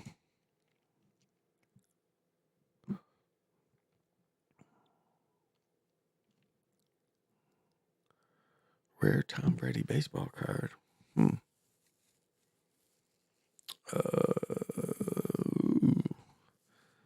What is this debauchery? Oh, this is what they did. Oh, they're about to kick more motherfuckers out. It ain't, you know, it's nice up here. So the homeless still living in camps and they're breaking these motherfuckers up. They're about to break this other camp up. So I'm gonna let them tell it. One thing snaps. I'm gonna let them tell it. And you know, I'm like, if people are protesting to sleep outside, I say let them sleep outside. You know, that's like, hey, sleep outside. I'm like, why? You know, they say, well, you know, all the drugs are down there and everything. Drugs are in the people's homes too, so don't forget that. But let's see, let them tell it. In Minneapolis to support people experiencing homelessness. This centers on the city's plan to evict residents of a South Side encampment. Saquon is live with the details on all of this. Good morning, Say. Good morning to you guys. Yeah, so this encampment in the Ventura Village neighborhood has been the site of multiple issues in recent months, even a deadly shooting just this week. And as you mentioned, people here at this encampment have been fighting eviction, and they got together last night and say they deserve to be seen and treated as humans. That's what this is about keeping our people safe. And the people that are healed enough, they need to stand up. Stand up for our people. So this encampment was supposed to be cleared out today, but the city of Minneapolis has now delayed those evictions until Tuesday. City leaders say they want to clear this site due to public health and public safety concerns.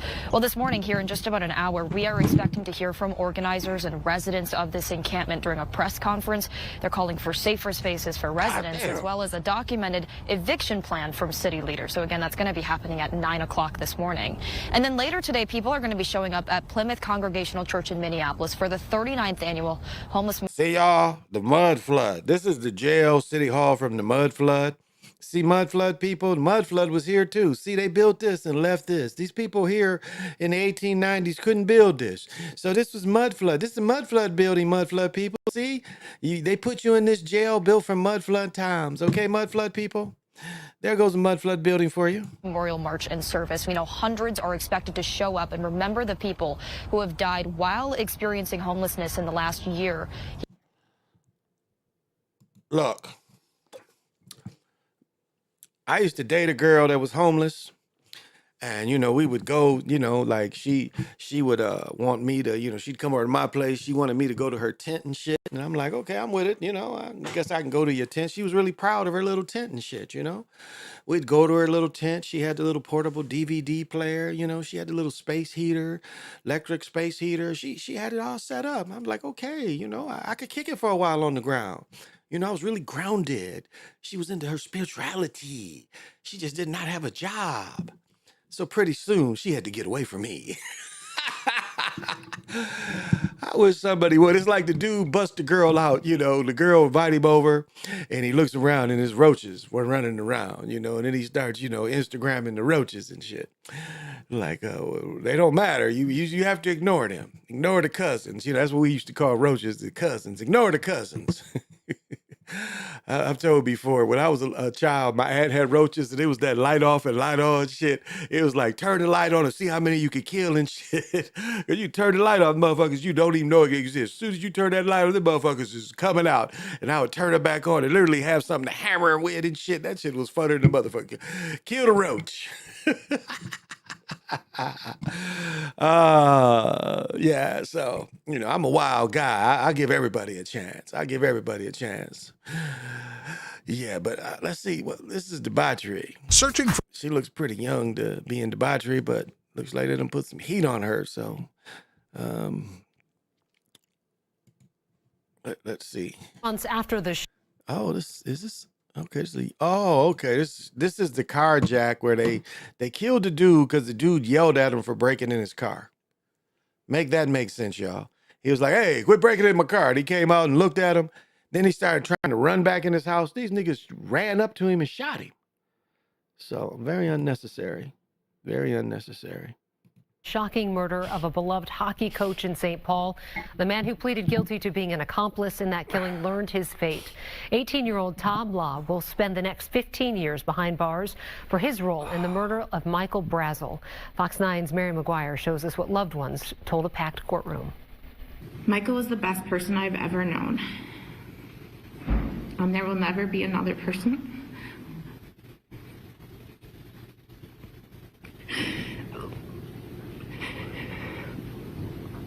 like him. An emotional afternoon in Ramsey County Court as the man accused of aiding and abetting in the murder of a beloved hockey coach, husband, and father learned his fate. I have cried more than I thought possible. The cycles of grief and trauma keep coming. After striking a plea deal, 18-year-old Tom Law will spend the next 15 years behind bars for his role in the deadly shooting of Michael Brazel. All right. So in 10 years, the dude will be 28. In 10 years, he'll only be 28. And he's probably going to only do 10 years. So he's going to get out at 28 for being an accomplice. 28. He'll probably do straight 10. So I ain't being funny. Was that Mike's lover? Who? Hey, Joey, what's happening? Whose lover? You got to have vision. Oh, you hate roaches? Yeah, I hate roaches too. And I know you want to join me, Joey. Would you like to dance with me? We're doing the cosmic song. Ooh, and I know there's only one rule. Don't touch my truck. Leave that F-150 alone, but you're here like everyone else.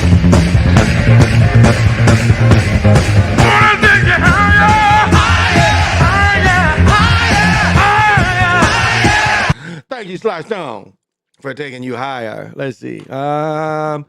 Let's see. I ain't being funny. Was that Mike's? Nah, I don't know. I don't think so.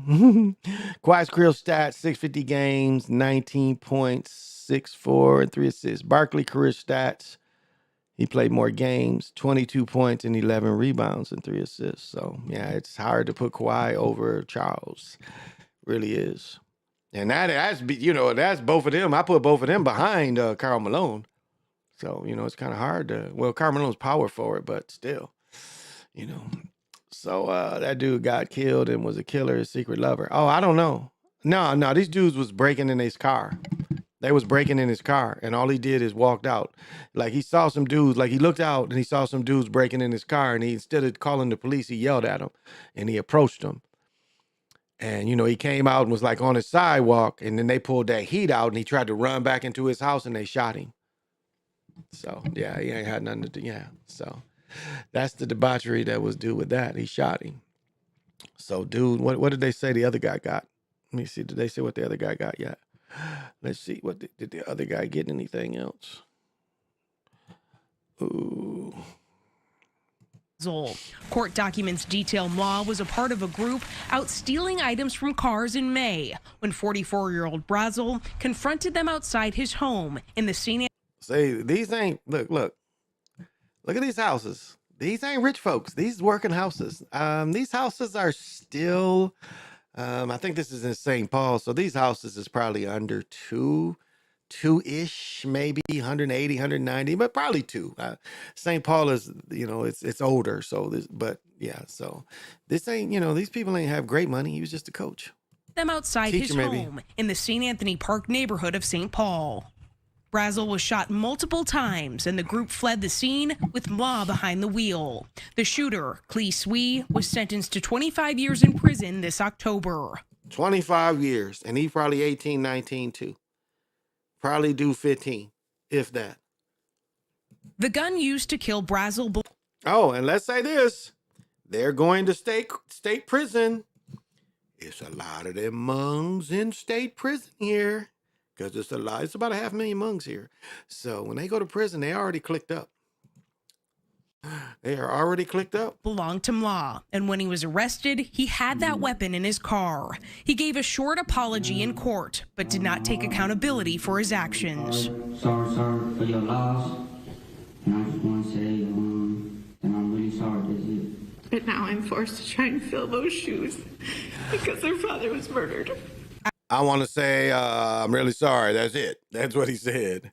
At the courthouse, Brazel's widow spoke about their two boys and the impact their father's murder has had, especially on their 15-year-old. She had pointed words from Mlaw, saying while he didn't pull the trigger, he set the crime in motion.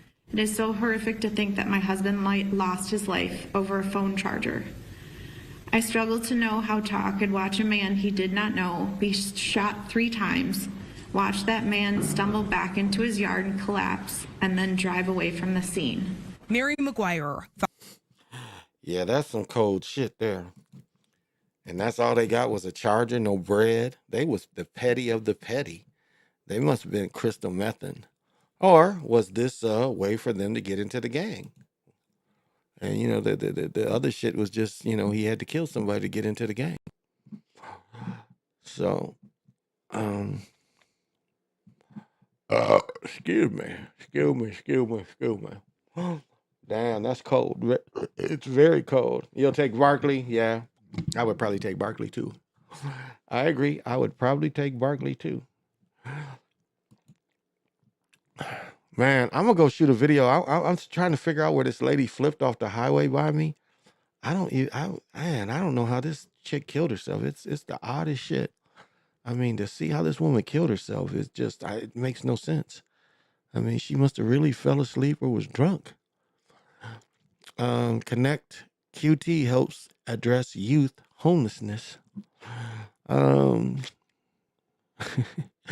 5 days out from eviction. Wow. I better call that chick up before they evict her. I'm like, hey, honey, you still in you still in tent number 5? I'm still in the green tent, baby. She had the blow up, the bed would blow up, like it'd blow up on its own. You just set it and she had the blow up bed. Can you relax here, baby? You're going to be able to relax in the tent, baby. I make you forget that you're in the tent, baby. But maybe I close my eyes, I forget. It is kind of cold too, so I'm going to keep my sweats on. Yeah, did they call him the brown? Yeah, they called him the round mound of rebound. When he was like almost 400 pounds at Auburn. We was cracking up because he was like getting rebounds and going coast to coast dunking and shit. Because they won 1 or 2, I think, is what caught their attention. They won 1 or 2 games in the tournament.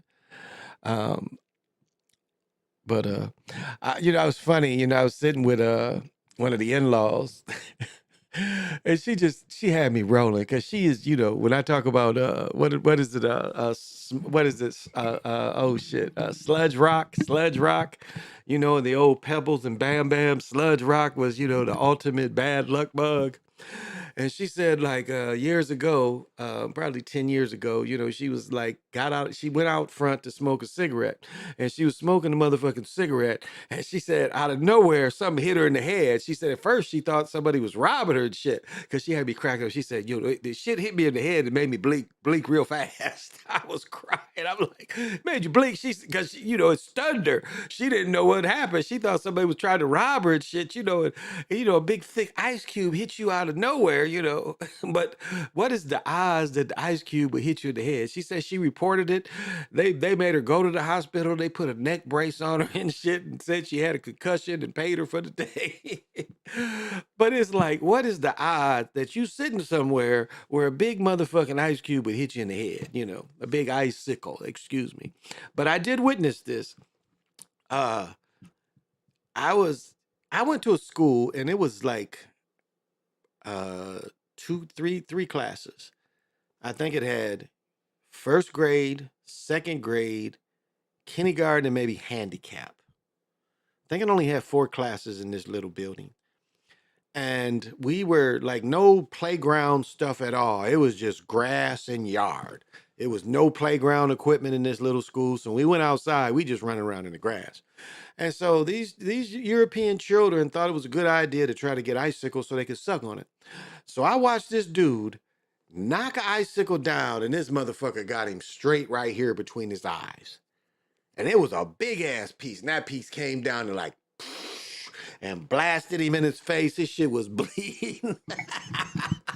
That shit, I mean, it stuck him so it cut him, but it blasted in the rest of his face. This shit was funny to watch. It was like, you know, I'm looking at him stupid, like there's, you know, you don't stand under it while you hit it. You know, you gotta hit it and stand back. He didn't do that. That shit stuck in his face and blasted him in his face. That shit was funny to me. Oh yeah, all ice. Boom, she got hit in the head. She's like, hey, you know, like motherfucker. Like my story like that is I took the trash out. And I've told this many times. So if you've watched me for a while, you've heard this. I took the trash out and I was like, you know, high and shit, little buzzed. And I took the trash out, dumped it and shit, and was walking back to the house just nonchalant. The next thing I know, I'm looking up the stars and admiring them. Like I fell that fast where I didn't even feel myself fall. I mean, I did not even feel that I fell. I'm just like, I fell that fast on the ice and I fell that fast where I'm looking up in the sky like, God damn, these stars is like a motherfucker. It's starry and shit. I'm like, hey, like I'm laying on the ground. I'm sitting there thinking, why in the fuck am I on the ground? Like, what happened? You know, I'm thinking, the first thing I thought is like I got shot or something. I'm like, God damn, did I get shot? Why am I laying on the ground? I'm like, well, I'm not shot, not really hurt. But I felt like on some ice, didn't even realize I had fell. Like, bam! But my other funny story, you know, I told when I used to be a armed guard and shit, and we used to take money from banks. We had black ice, and so I had about 7,000-8,000 in quarters, maybe boxes. The boxes was 2,500, maybe. Yeah, I think each box was 2,500. So I think I had 4 boxes. So yeah, that would be 10,000, right? Yeah, I think the boxes were 2,500 a box, and I dropped 4 of them. And luckily they didn't bust all up, but it was like I was walking. And the dude that was in the truck was like, man, he cracked up forever. The whole time we worked, he laughed at me every day. He's like, yeah, man, I was looking at you and you was walking all confident. Next thing I know, I didn't see you. I thought somebody had killed you. And I fell and dropped them quarters. And I said before, you know, and damn, the next place I went, I fell again. It was that fucking icy. I fell again, but the boxes didn't bust. But yeah, he was just cracking up laughing at me. I fell. And falling is funny. That shit's funny. I fell in front of that big ass truck. And man, when I worked then, shit, I ain't even had no holster. Well, I had it in the pants holster and shit. That shit was sweet. So I had that 40. I had that nice 40. And then we had a M16 in the fucking truck. So we was never gonna be outshot. But I had that badass 40 and didn't have any holster. I had the holster in my pants. So, you know, you didn't even see my gun when I walked up. It's like if my coat came up, you could see it, but you really didn't even see it. And that 40 was nasty. That was one of the first, I think, Model 54 something. It was the first one that had the decocker and shit. You remember them 40s that had the decocker? Matter of fact, I had to get custom grips because they hadn't made. Dude had to, he nigger rigged it. I'm gonna say he nigger rigged it because a lot of the gun mechanics were still showing, but he fixed it. So I had to custom, grips because they didn't have the grips for that one. It had the decocker. It was that Smith, so it was 59 something Smith and Wesson 40, one of their early 40s, but it had the decocker on it. So yeah, so that was, but that was fun times. Nigga can laugh at himself, Oh yeah, I bust my ass, man. And I still might break down and spend $30 and let you guys see me YouTube or not YouTube, but tubing at this hill. I'm gonna get me one of them GoPros and shit and let y'all see me. I'm not going to ski. Because I told you the story before, they tricked me into skiing, put me on the lift, the elevator. It wasn't even a lift. I'm like my friend said, she got on the lift and didn't know you were supposed to jump off. So she rode, she's just riding around. I like it. If you see everybody else jump off, you not going to jump off? Well, no, I didn't know. But anyway, I'm going to go up. But see, I had a terrible experience before. They tricked me and they put me on the ski lift. And, I'm like, I've never skied, jump skied like, Eddie the Eagle and shit. And like I hit a tree and went over to a building and shit. Yeah, I sued them for everything. That's why I'm so gracious now. You can't trick people into skiing off the lift. I was like, hey, you sure this is for me? And they're like, yeah, they said you got trained and everything. And I'm like in the air and shit, that shit, it's like the skis is going like this and shit, it's like, and blah, blah, blah, I'm hitting the tree and landed in the highway and shit. Lucky I didn't get hit by a car. Lucky. So that's why I'm so elegant today. They had to pay me a lot of money. They gave me every bit of $200 and gave me, I can go over there and ski jump for life. That's not a good deal. Every time I go over there, I get shaky and shit. I just had a memory. So I don't know if I trust them to go over there and get on the inner tube and inner tube down. I don't know if I trust that. I don't know if I trust that, y'all.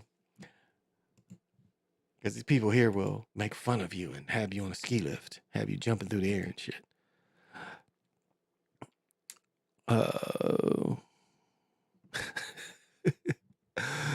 These niggas from here won the Amazing Race, 1-on-2 with the Amazing Race winners. These niggas from here won it? Okay. Apparently they did. Let's hear about it. It's not debauchery, but it's, I don't know. What is the Amazing Race? What do they do? What do they do on the Amazing Race? Some niggas, so it got to be something where they fast or something. What do they do on the Amazing Race? I don't know what the Amazing Race is, so I see niggas probably was running or doing something. So Amazing Race winners right here. What is the Amazing Race, though? What's so amazing about it? The finish line first on last night's Amazing Race finale. The final leg was in Seattle, where the final three teams gave it their all, but in the end, John and Greg Franklin pulled out the win, and we sat down with them earlier today. Well, congratulations are in order, first of all. How does it feel? It feels awesome. It's overwhelming. Do you have a plan for the $1 million? I think that's most people's question when they watch that finale episode. Like, I wonder what they're going to do with that. These niggas got $1 million. What did they do for the $1 million? These niggas don't look fast. What did they do for $1 million? What did they do, y'all? What is this Amazing Race? How these niggas get $1 million? What? I want to know. That's a good amount of it. But other than that, we definitely want to take our family on a trip just because we've always traveled together. We want to pay our family back a little bit. John and I both love our jobs right now, so we're definitely not going to leave our jobs, but we might be taking a little bit more PTO. You have to take yourselves out to a nice dinner. If you did, what kind of cuisine are we talking here? Sushi for me, hands down. I'll do sushi for a nice dinner, for a cheap dinner. That's my go-to. Did you ever think that you could win this? I mean, when you embarked at the beginning, did you visualize yourself? Did you manifest it? Or were you like, I told you. See, these niggas is running. I told you they had something to do with running. Look, Let's show that again. I told you it had something to do with Amazing Race. So what's amazing about this? Manifested. Okay, these niggas is running. Are they being chased? Is that what's amazing? Because you get away because you're getting chased? Are they they don't look chased though. They're not really running too hard.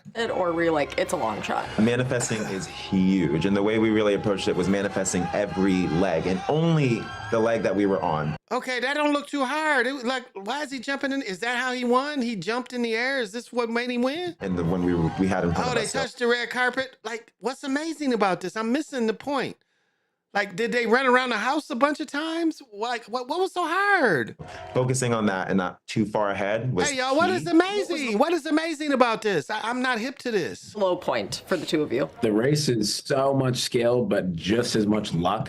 So there are a lot of times where, we kind of just felt like we got, a bad taxi driver. Or we, like pulled the number a little bit too late. I don't know. Just there's so many different things that happen where, you start to think like, okay, well, this is kind of out of my control. The relationship aspect is so big in the show, who you choose as a partner. And I overheard the two of you saying, well, you don't fight. And I wonder what that's like. You don't know what the amazing, I don't know what it is either. What do they do? That was a short way to win. Why was all the other people, did they beat them around the house? Like, what is amazing?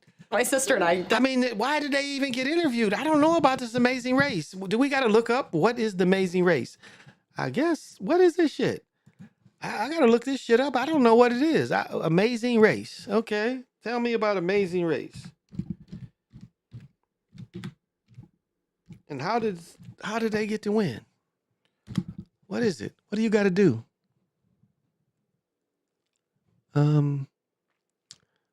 Is this telling me what it is?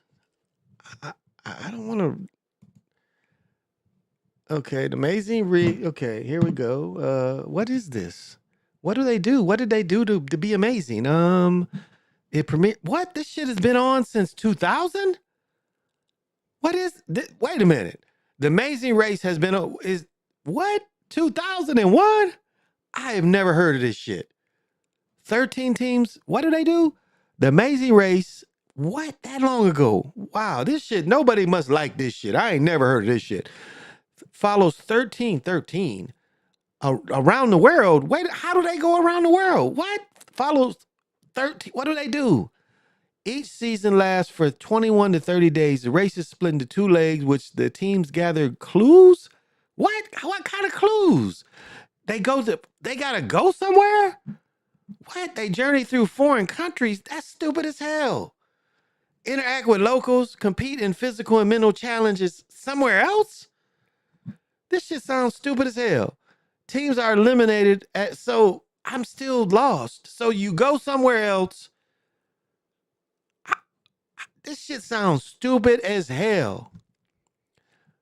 The Amazing Race, spinoffs, other countries do this stupid shit. So Greg and the dudes who won this year are Greg and John from here. I'm still confused as hell. This shit, okay. I guess this nigga's really. I'm gonna have to find an episode of this stupid shit. I ain't never heard of this shit. Fucking Amazing Race. What? I still don't know what's amazing. What is this shit? These niggas gotta go somewhere and do what? No. Okay. So they canceled it? No. Yes. Oh, this is confusing. CBS announced that no season would air in the first half of 23. Instead, the next season would be 23-24, but I thought they just won. So what does that mean, 24? Like, show me what the fuck they do. I want to know, what do the niggas do? What are they doing? Show me what they do. This looks like some stupid shit. No, this ain't even, I don't even, what the fuck do these niggas do? Okay. No, this nigga's not doing that. No, this is not it. Okay, is this what they do? Okay, these niggas is looking at a map. They're looking on a map. What the fuck? Looking at the map and what? To us now, and I've got on the map, so They got maps. What? And they got to go do shit with the maps? take that one on next. Okay, this is some bullshit. Okay, I see why I've never watched this stupid shit. It's like a scavenger hunt? Okay. Scavenger hunt? What the fuck? Okay. Like a scavenger hunt. Okay. Go look for some shit. Just dropping niggas off. Well, it ain't hardly too many other people watch the shit either. So, okay. Okay. I guess it's different folks. They have had it all over the world. Yes, it's a scavenger hunt for the best was over in Europe where they control the weather. Oh, okay. Yeah, I'd fuck people up if I could control the weather. I'd rain on their ass. Okay. I learned something new tonight. Amazing Race. Amazing Race. I didn't know nothing about that shit. Especially, I thought they was from here. Okay. I'm learning some shit every day. I won't be watching season 24. I will not be watching. Man, they say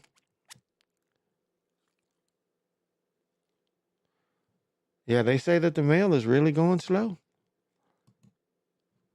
Here's one thing you need. Hey, it's really going slow. I want to see if this is what I saw earlier. Because I got to hit I got some children to send shit to. Oh, I didn't wear my watch. Man, did I tell y'all, my daughter fucking broke her watch, her Apple Watch 8, whatever it is. It's just the base one. But how, I'm still trying to figure out how you can break the motherfucker the way she broke it. I left mine in the other room. All I can say is, okay, the motherfuckers just come together with a little ball and pin. You put them into a little ball that sticks into the rubber. You've seen them. They're pretty simple. All I can guess is this little chick some way was slamming like that little ball, some kind of way she was holding it. I'm thinking she was slamming it and the glass was hitting the little ball. And I don't know. That's the only way I was looking at it. From what she said, she dropped it. And these motherfuckers, you drop them, they're so small, the glass won't crack.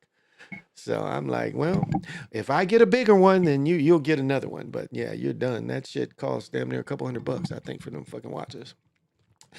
180, 170, or $200. So yeah, you're not. She got one. She just had it from her birthday in August. We bought her that motherfucking in August. So yeah, I won't be buying her another fucking Apple Watch. I think I'm gonna have to break down and get another phone. God damn. Okay. Right now we got a little debauchery here in Chicago. Let's hear about Chicago debauchery.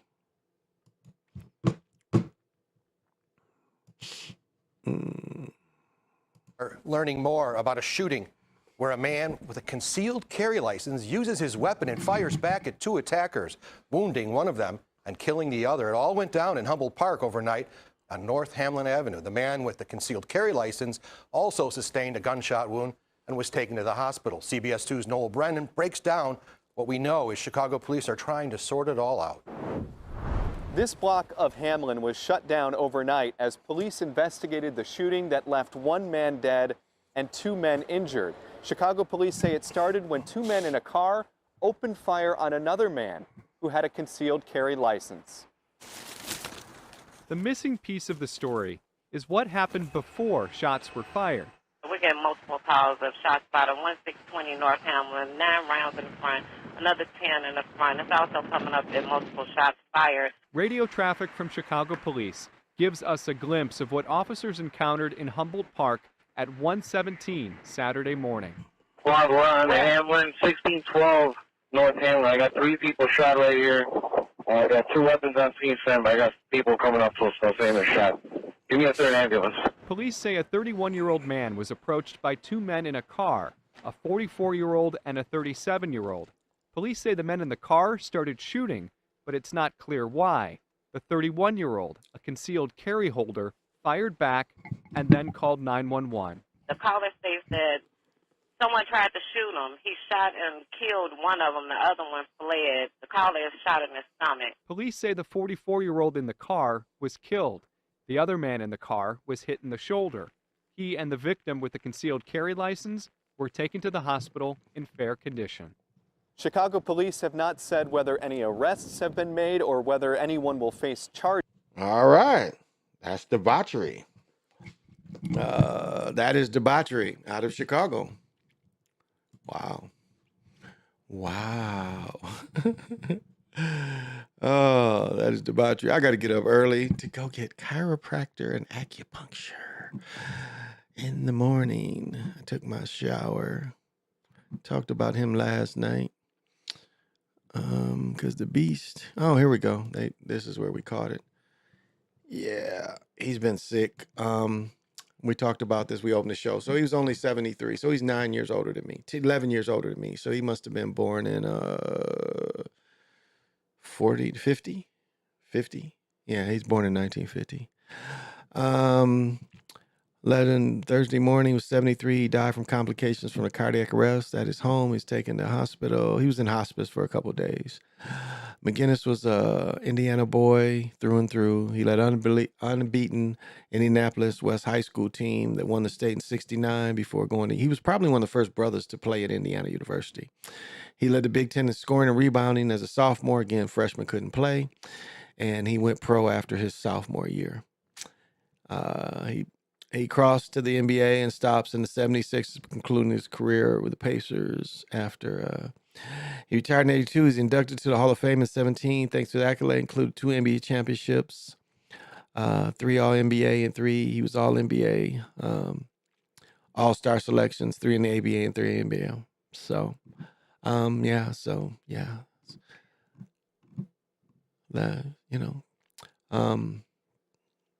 Cigarette smoker. As most of these people born in the 50s, cigarette smokers. Yeah, don't know much about it. And they say that his wife had brain cancer, or she was fighting brain cancer. So, loved his family. That was one of my heroes. Definitely one of my heroes.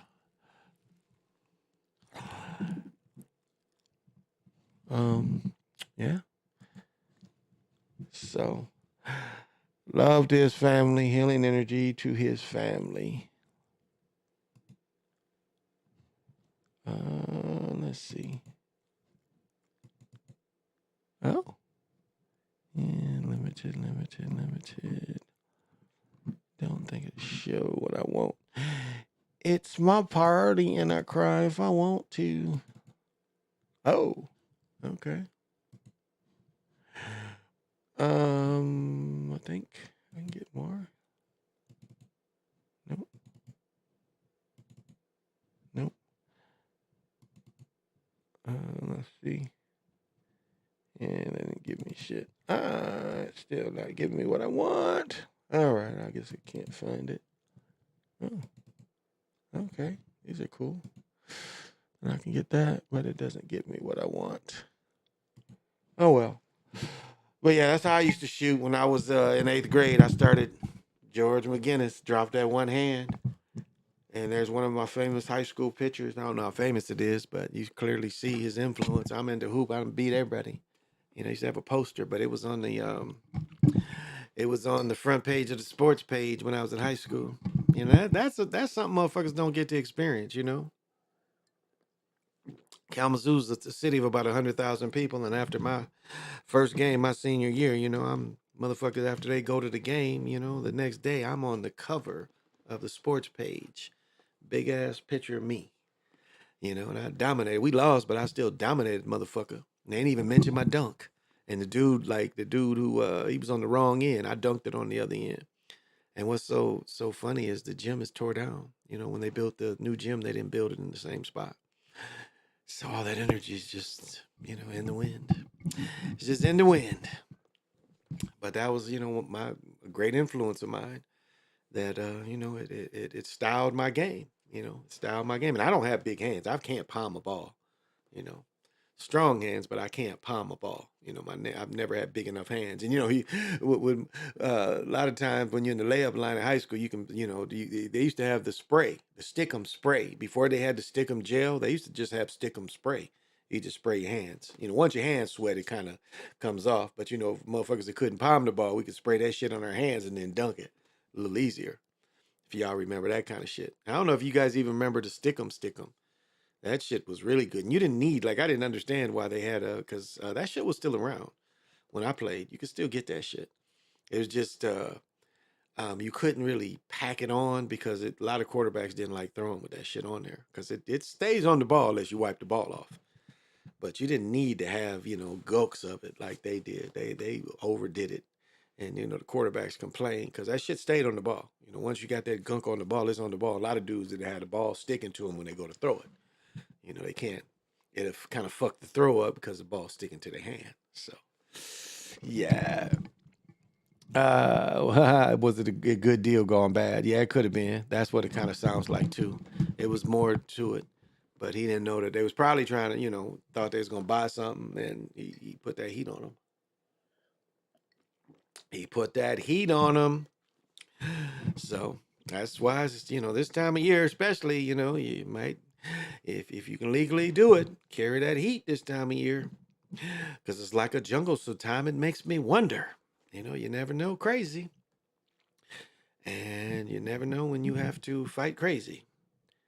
So those of you that can legally carry, I would. God damn, this nigga what? God damn, I want to hear this shit. Okay. Let's is this the story? Is this, let's see. Is this the story? Let's see if this is the story. This is debauchery like a motherfucker. Let me see. Is this just skip ad? Oh, no, okay. This is a story. Let's listen to this shit. God damn. Here we go. In his room at night, the weight of what he went through does hit him. Sometimes I can see myself laying inside the coffin.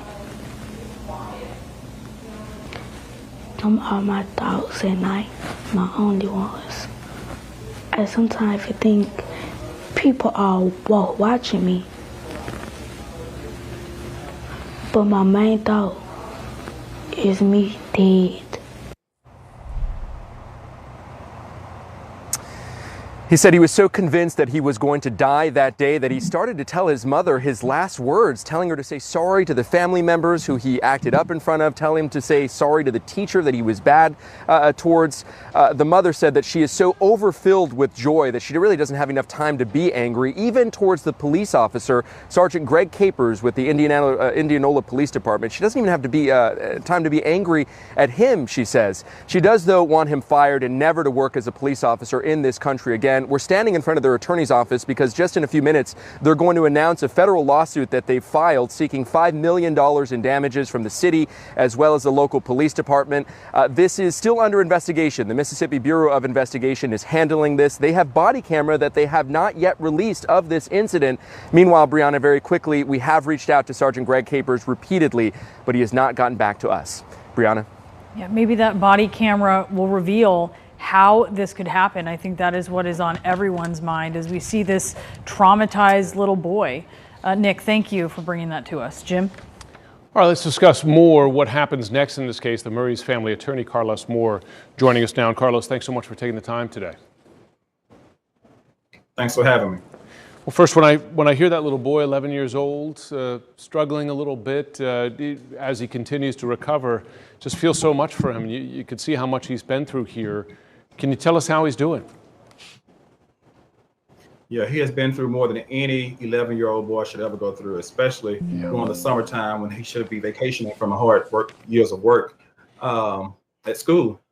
But he is struggling. He is trying to stay in good spirits. He's trying to comfort his mother because she feels that it's her fault.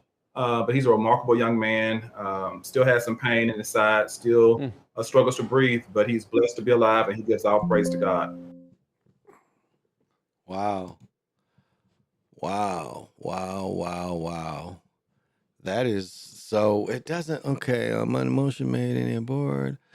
Missy Operator's boy help has been suspended without pay immediately according to a member of the Indiana Alderman's money and motion was made the board to suspend him without pay. You can tell that's asshole. If you ever saw asshole, that's a black asshole. So he's lost his job, suspended without pay. Capers mistakenly shot and seriously injured the boy in May while the officer responded to a domestic abuse. Oh, according to his mother, the Mississippi Board of Capers initially was put on administrative leave that the shooting was investigated. They're wondering if we were not I remember this now. We are not aware of the meeting or given up to speak. Our soccer, let me declare this is charge officer status from lead to pay without. Last week, Murray filed affidavit court accusing coppers of bodily harm and aggravated assault of her minor son. Wow, the Bureau's possession of Kapler's body cam. I'm certain once the May shooting was captured on police cam, but it has not been released. The footage is in possession of the Bureau, FBI. Or a BIA of the current state. Mary repeated calls to be fired or charged. Was given a chest tube and placed. Wow. Yeah, they're gonna pay. That's why they fired his ass. And you can tell he's an asshole. Thought he was privileged. Why has he even got this picture here? You can tell he's an asshole. Like there's nothing that I remember this story. Definitely an asshole, y'all. So, and I can't go too long. If I hit 2 hours, okay, I hit 2 hours. I'm gonna drink this beer and I gotta lay down because I gotta get up at 7 something to go see my chiropractor. Ooh, StockX. I like StockX. I would never like these though. These were some ugly motherfuckers, y'all. I would never buy these. I couldn't do it. Couldn't do it, y'all. Couldn't do it. Wow, all this Michael Jordan stuff. It's like he ain't made enough money. These are the best jerseys right here. The offsets. These are the best ones. And these ain't bad. These ain't Jordan or Nike or nothing that, but they're okay. They Ness. Okay. And you see that the numbers are offset a little bit. These original ones. And I don't like these.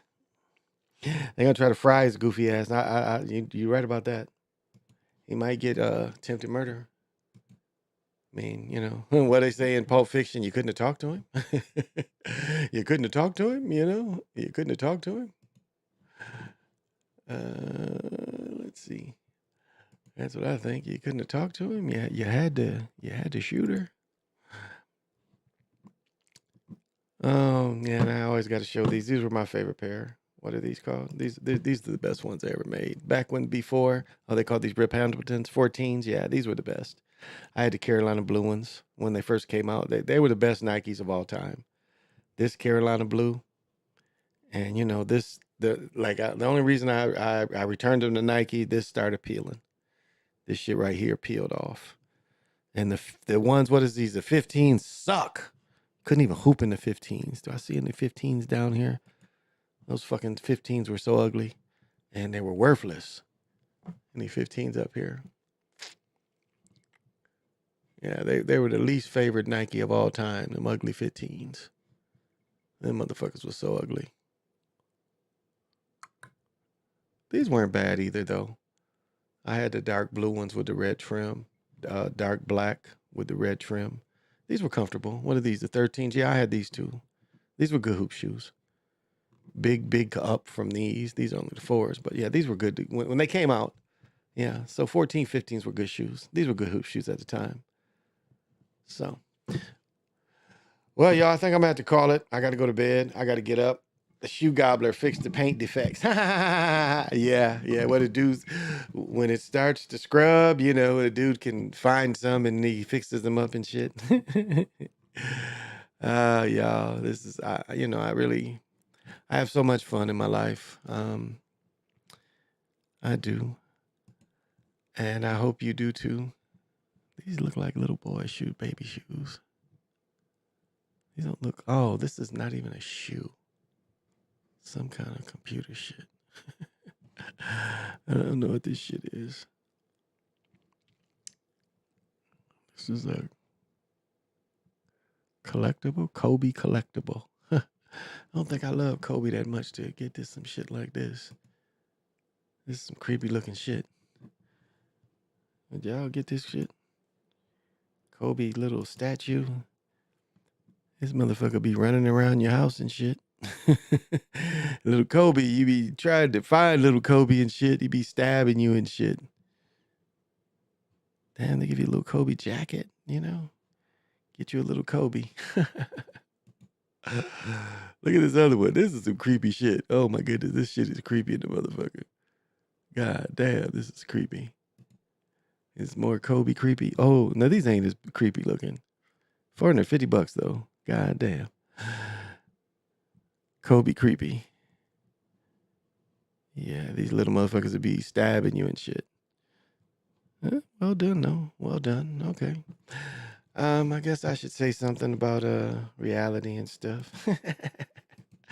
Nah, it's really, like I started off saying tonight, I love the lights this time of year.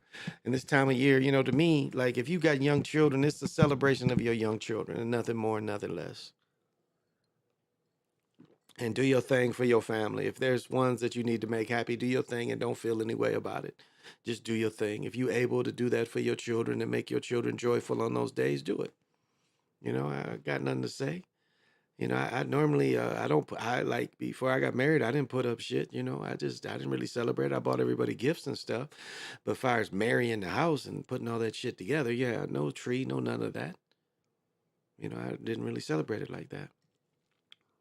But my wife celebrates it, and it's really for my daughter. My daughter's still only 12 years old.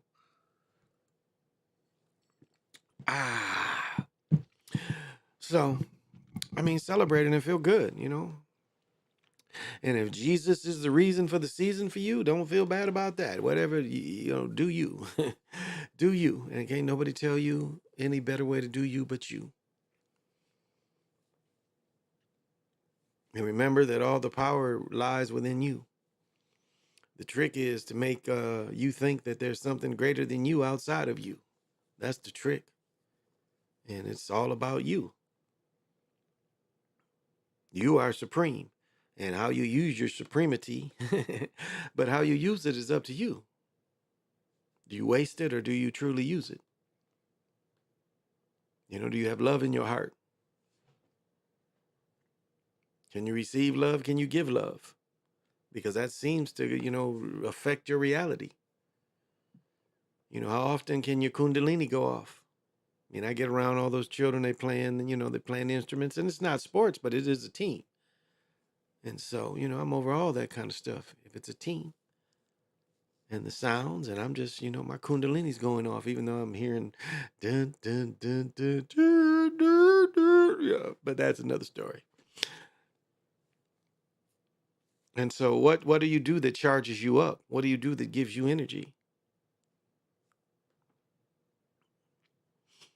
What do you do to raise your vibration? As I laugh and joke, what takes you higher? It doesn't matter if you meditate or not, which is good. Meditation is good. And I'm gonna tell you, let me get into why meditation is good. If you don't get the proper sleep, and that deep healing sleep, that's what causes this brain fog as you get older. And one way that you can make your body react is through meditation. And remember, when you meditate, you're not, depending on the amount of trance you do, but most of the time you trance, you know what's going on around you. And they've done experiments where people can still, respond in a meditative state. But what that state can give you is the healing that if you don't achieve enough deep sleep, that it can give you that. You can hit that kind of trance that can inner heal you. So that's my thing for meditating. And, we're getting into the solstice. We're here in the long nights. So that's why I don't mind staying up all night, these long nights. I'm going to get in all this. And on the 20th, we'll do something. Hopefully the day of the 20th, if the weather remains the way it is, I'm definitely going to go over to the mounds. And maybe I can tape, what I do over there and download it. And, get some of this energy that's freely given. And that's a spot that is a lot of energy coming off there. or it wouldn't be so ancient. Well, I'm going to call it, y'all. I'm going to call it, and want to thank everybody. Because remember, it all starts with a gentle sadness. But even that gentle sadness, you can overcome and understand, okay, it's sad, but it's still, I got to do it and I got to live it. And I've got to move on. Yeah, that's the best way I can put it. You know, you got to move on regardless. A&T, we used to say you got to fight even though you want to cry. Never, you know, that to me, that's powerful to me. I've always thought that was powerful. Even if somebody's in front of me whooping my ass the next play, I'm still going to give it all I got. So